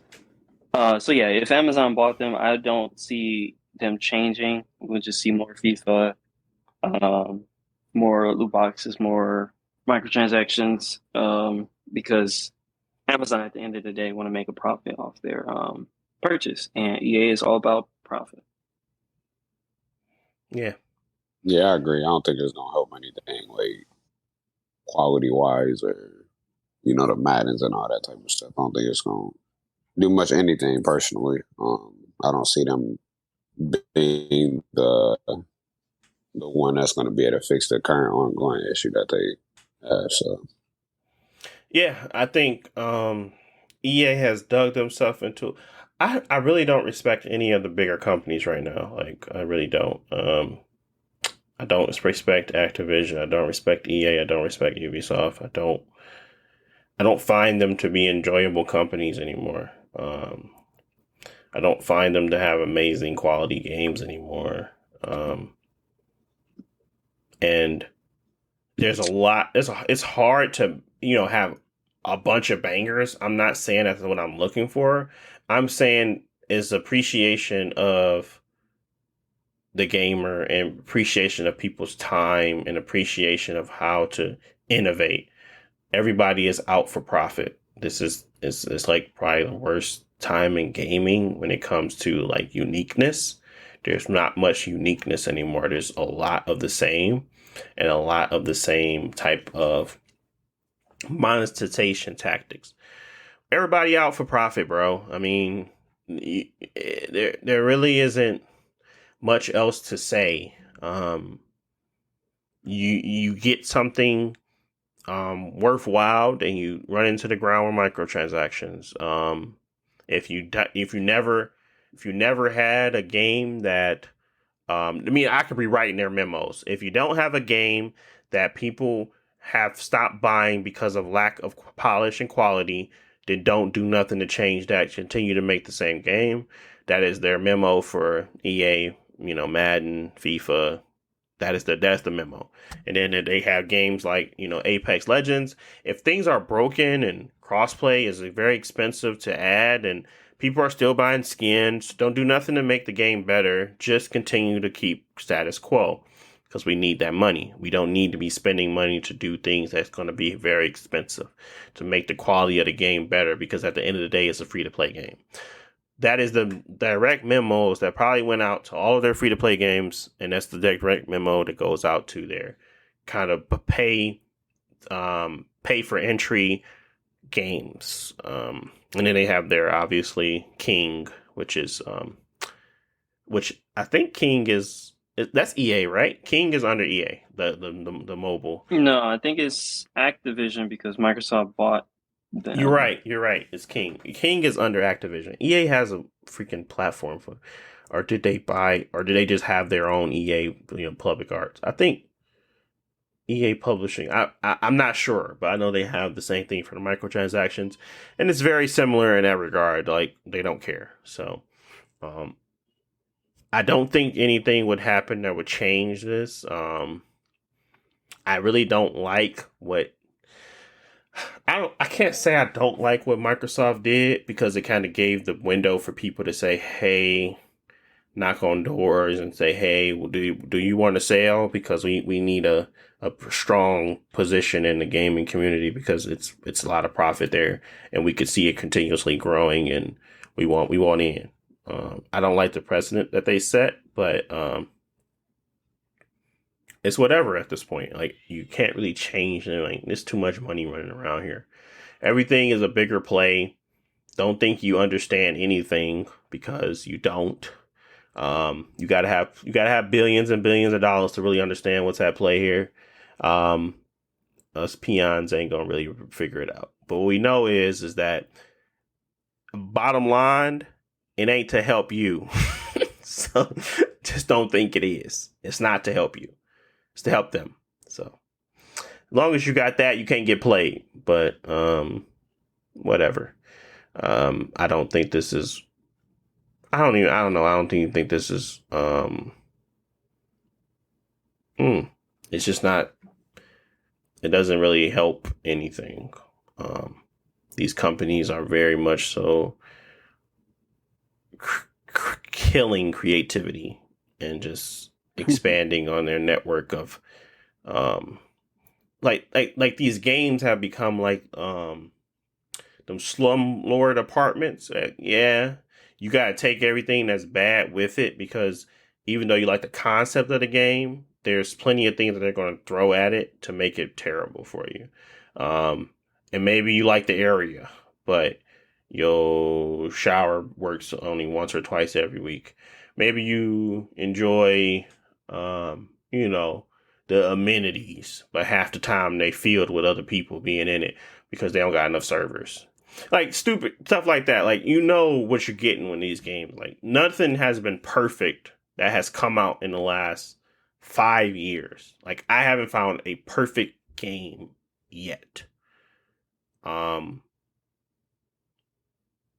of War, maybe God of War. But I haven't found a perfect game. Like, indie games are fine because they're still indies and they have a margin where they can be creative but also be profitable. But everything else, I just feel like is a crapshoot. Every AAA game is a crapshoot at this point.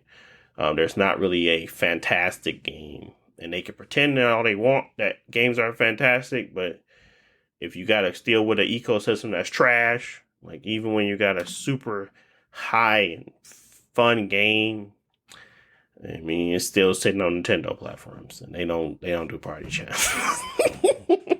I don't know. It's just, that's how I feel about the gaming market right now. It's just everything's trash. But I love it, and so I'm gonna keep continue to play. But it is very much so it's slowly becoming. The quality of everything is slowly coming down. Everything across the board, everything is everything is getting worse and worse and worse. And I see it, and you can't really unsee it. And once you see it, you kind of realize is that, these subscriptions are becoming more and more useful because most games suck, and you don't really want to spend your money on these games. But any lasting thoughts over my rant? Apologies, I didn't mean to be rant-y, but that's what it was. But any final thoughts before we move on to our last topic? No. Hopefully somebody else buys EA and can improve them. Otherwise, it's just going to be the same. So. Yeah. Agreed. Well, last topic, and this is I don't want it to be a large topic because it's Destiny, and Destiny is large in itself. But Destiny 2 Lightfall recently had its entire reveal, and I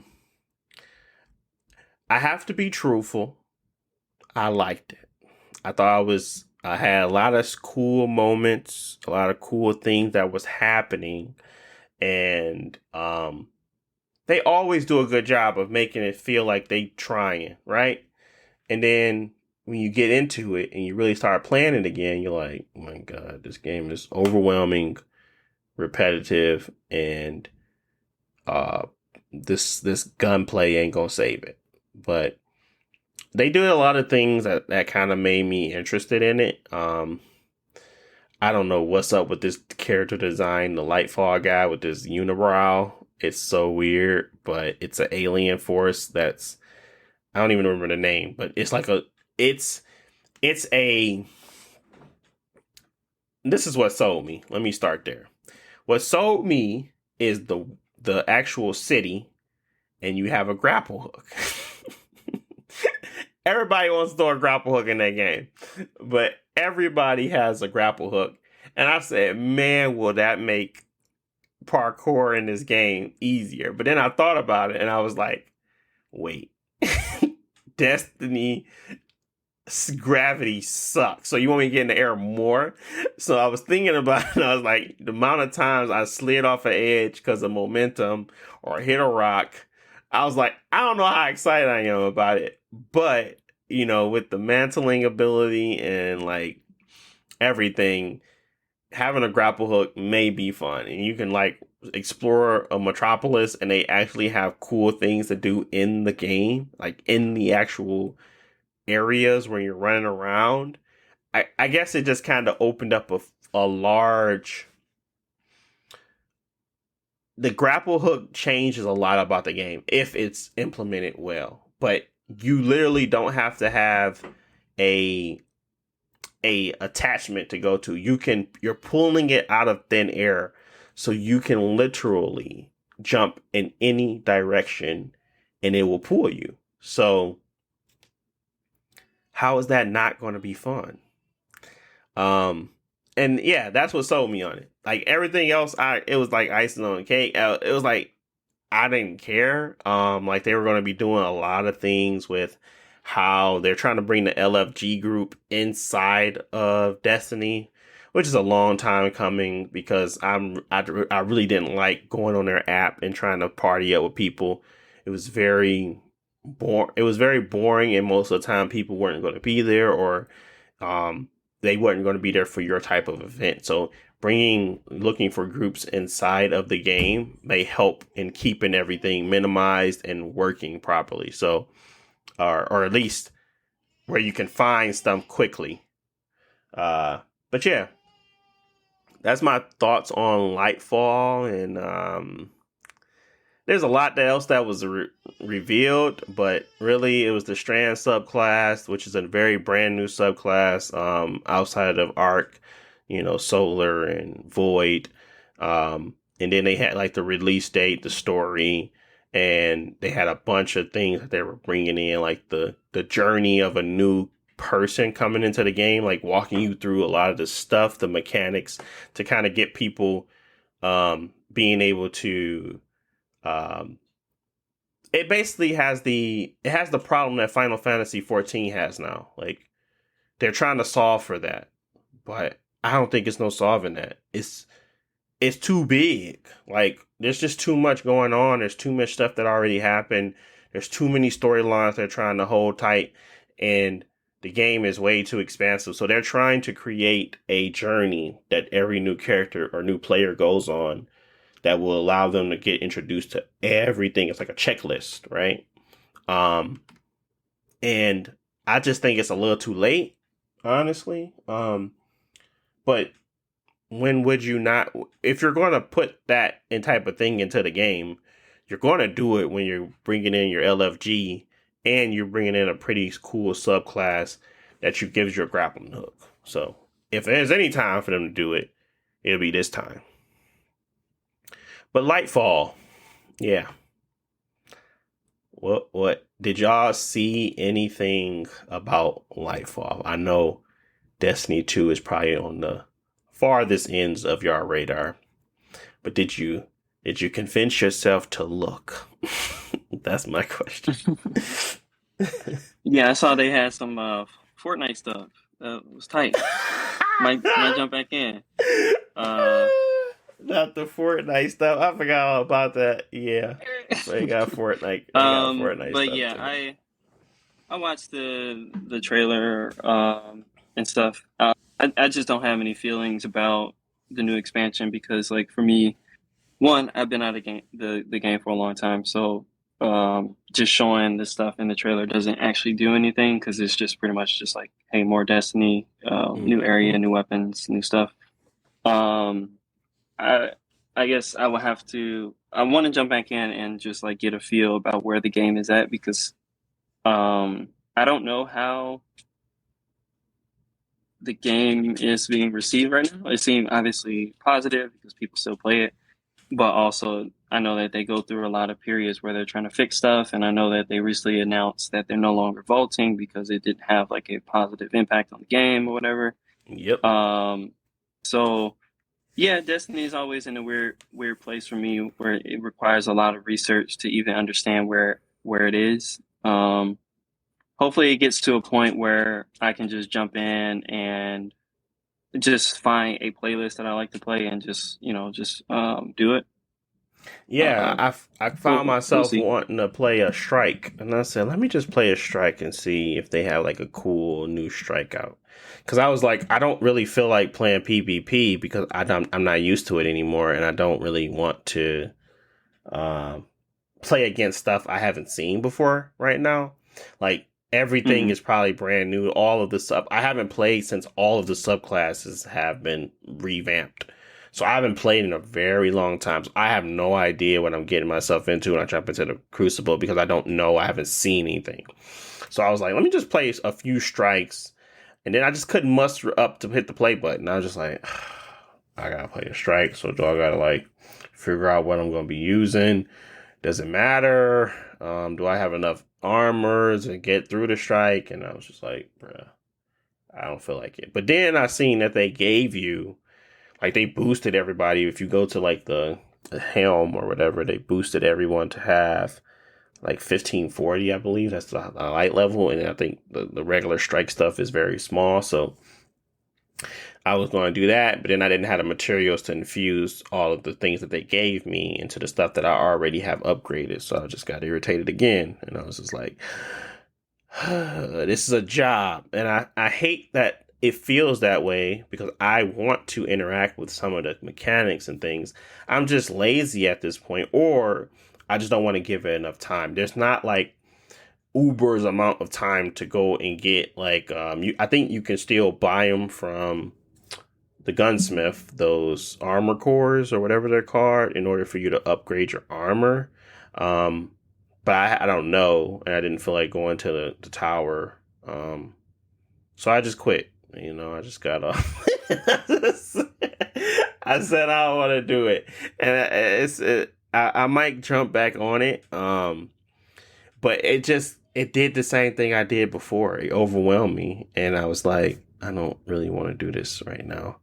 I don't have the time to put 3 hours in to kind of get to a point where I'm comfortable getting back into this game. Like I would need to sit down for like a day or two and kind of really play it to get familiar with all the mechanics again. And it just became daunting where I was like, I might as well just play Strangers of Paradise because I haven't really started it and I bought it. So let me just play that. So yeah, I cut it off. So yeah, I mean, they gave you on the Epic Store, they gave you the Gallahorn and stuff, the anniversary pack for free. So I downloaded that, and I was going to try to go through that stuff, and I didn't see where to start it, so I just got off again. I had to look it up, and that was another barrier. I just didn't know how to start the quests and stuff to kind of get to the Gallahorn. And I don't want to. I don't want to sound like I'm down on Destiny.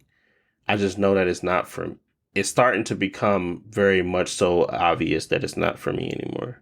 It's just too much time. Like, yeah, it's a lot.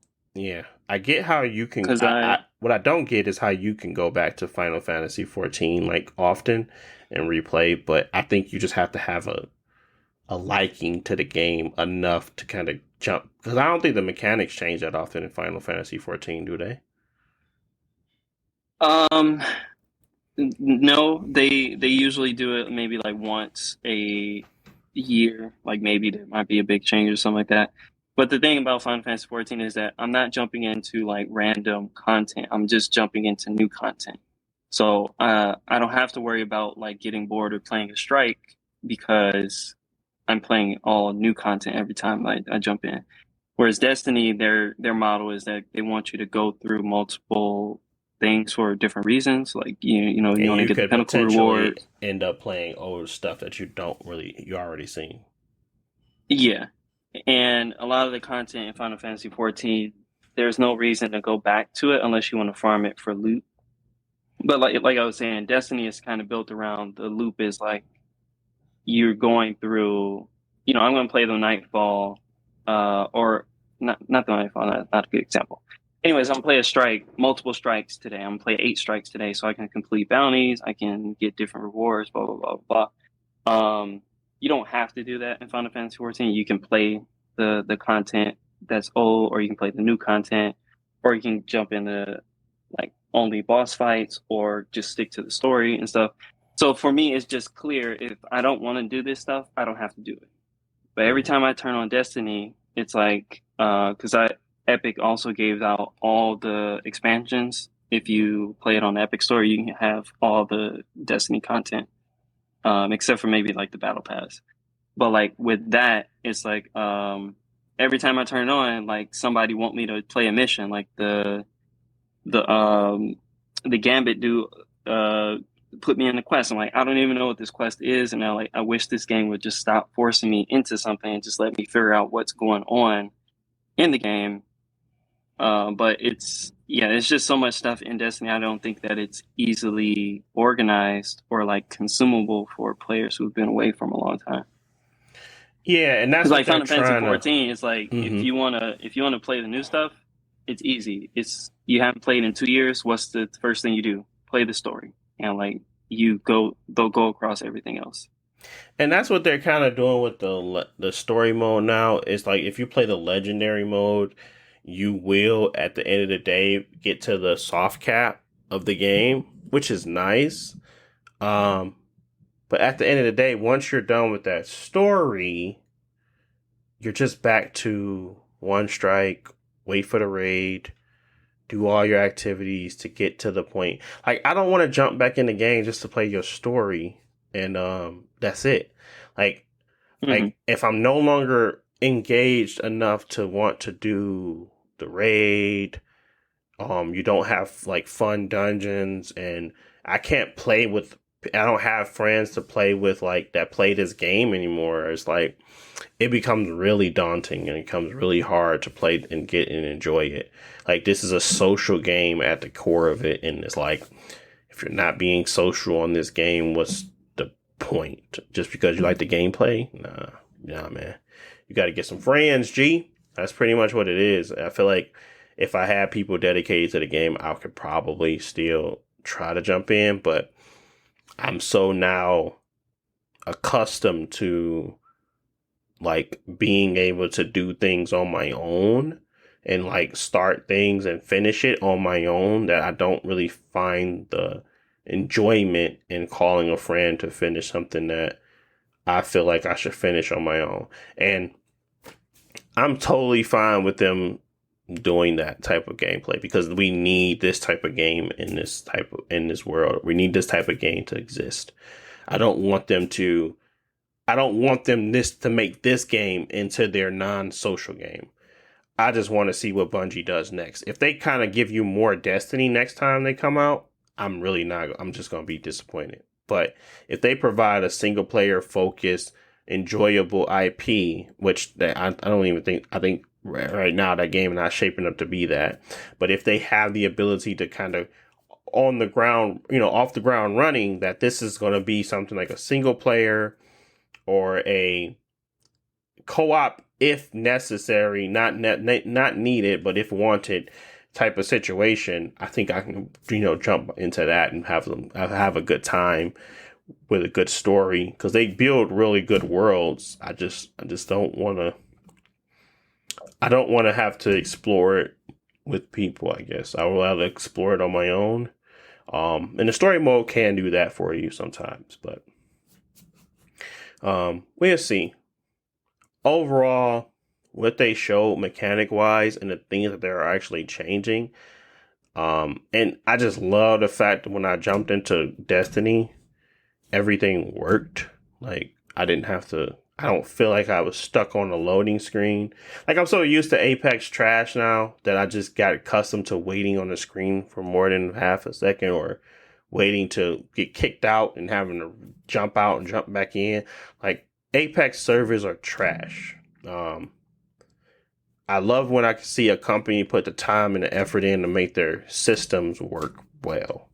So yeah, I mean that's what I remember about Destiny is just having a really really polished experience, and that's what they provide. Until the people come and break the game, and then like you gotta they gotta disable weapons and stuff. But that ain't their fault. They just people gonna be people. You know what I'm saying?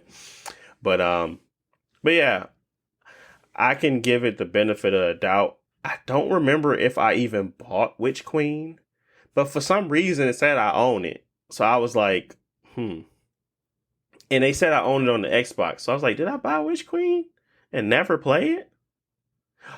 You right. I did buy Witch Queen and never played it. I bought it and I played the legendary mode and I couldn't beat the second mission. And I was like, bro, am I really this bad at this game now? And I just quit. I remember that. Yeah, I did. I might play the story. I might just drop it down to the weakest difficulty or not legendary mode and just play the story because I kind of want to see where they go with the story. This enemy looks interesting enough, even with his unibrow and his very strange look. But yeah, we'll see. I definitely am interested in this metropolis, like this neon metropolis. Like this is going to be like their first new area. Like it's not old. It's not, crumbling. Like every other area in this game, they have like this overgrown-esque, tone. It's like post-apocalyptic type of vibe. This is going to be a world that was built and thriving. So they have to have NPCs. They have to have things happening. And I want to see what Destiny does with that. So that alone, plus the grapple hook, will sell me. But we'll see. We will see. What you think, Jalen? You gonna jump back into Destiny with me, man? You gonna cop, man? Nah, I ain't even gonna lie. I've been getting like Twitter updates and stuff from like Destiny, and I see they doing something new, man. But every time I think about going back to that game, I'm like, man, can't get no more time out of me, dog. That junk cook. I don't even know if that game downloaded. I might have it downloaded on my Xbox now, but yeah, it's disappointing because it's when a game can be really good. And like, I'm not getting this experience anywhere else right now. Honestly, I'm not getting an experience where I feel like the gameplay is solid and it's enjoyable. Like, I'm not getting that anywhere right now. Like, I don't find that to be. I don't find that anywhere. Like, I'm always compromising, I suppose. I feel like Destiny is like the least compromising game that I could play, but the compromise is my sanity because it's just too large. It's just too much of a game and it's too complex in its systems. But I like the characters, I like the gameplay, I like the world. I like the loop in a sense. I do not like when they force me to play with other people and they force the game to be as difficult as it can be at times. But I understand that challenges are needed. And that's what makes it Destiny anyway. But when those challenges become toxic, where people are like, oh, you gotta have Gallahorn, you gotta have this, you gotta be this, and that makes me feel as if the community has that has to take a turn for the worse, and it's fine to be that stringent, especially when you're dealing with the complex game mechanics, but there should be options available for people to maybe get less rewards, but allow more people in the party. So say, for instance, you're doing a dungeon, but you got 6 people in there. So it's a lot more room for error, but you may not get the weapons you want, but you might not get 3 drops, but you'll get 2, but you're going to get through it faster. And you get to still experience the content.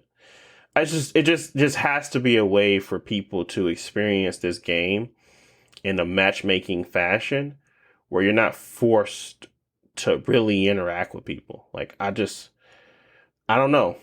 I have become very much so a lone gamer over the last 5 years, to the point where I have no interest in being buddy or pal with anyone that I don't know, especially having the patience for people that don't really care enough. Like if you don't want the game to become this serious die-hard thing, you have to give a little elsewhere.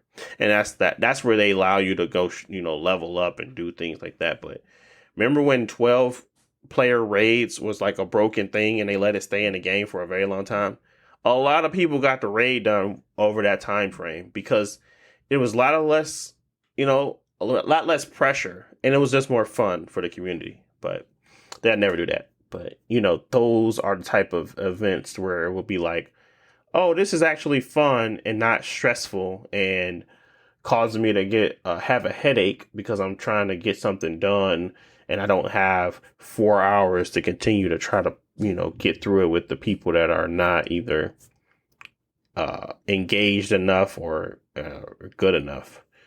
I don't want to become that person that's putting on forums, need galley, must be, 10 plus light on the, some bull crap. Like, that's what they do. So, yeah, it's very toxic, but we'll see. Destiny is forever going to be a game that I look at, but it just may not be a game I can play, but we'll see.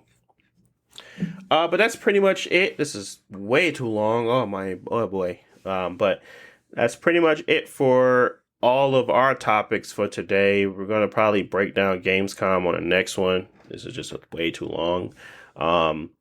But yeah, if you got to this part, I want to thank you guys for listening and enjoy and appreciate everything that you guys do, especially if you're really engaged and truly got to this point. You're the real OG. But yeah, that's pretty much it. We're going to have some more topics for y'all soon, as usual. Anything y'all want to say to the people before we get up out of here? That's a no. They are all good. Appreciate the people. What you say? Don't get wrapped up back in that Destiny. Can you hear me? I can hear you now. You said don't get wrapped up in that Destiny. Well, Yeah. I ain't got enough time for this game. But they don't let you play it on Steam Deck. So I was going to give it a shot, but they don't let you play it on Steam Deck. So I was like, I'm not gonna sit here and play this stupid game. I was like, if y'all get it on the Steam Deck, sure. And I was thinking like, let me play it on Stadia. And I was like, because I can like get all the epic stuff and start the quest and then finish it on the Stadia. But I was like, man, that's just too much work, man. I don't feel like doing that either. I don't know, man. I'm exhausted with all of the components of that game. But yeah. Anywho, we will not be getting sucked back into Destiny, but I will take a look at what they got upcoming, because if they can make a decent story, I'll play it. But yeah, thanks for listening. We will talk to you guys in the next one. Peace.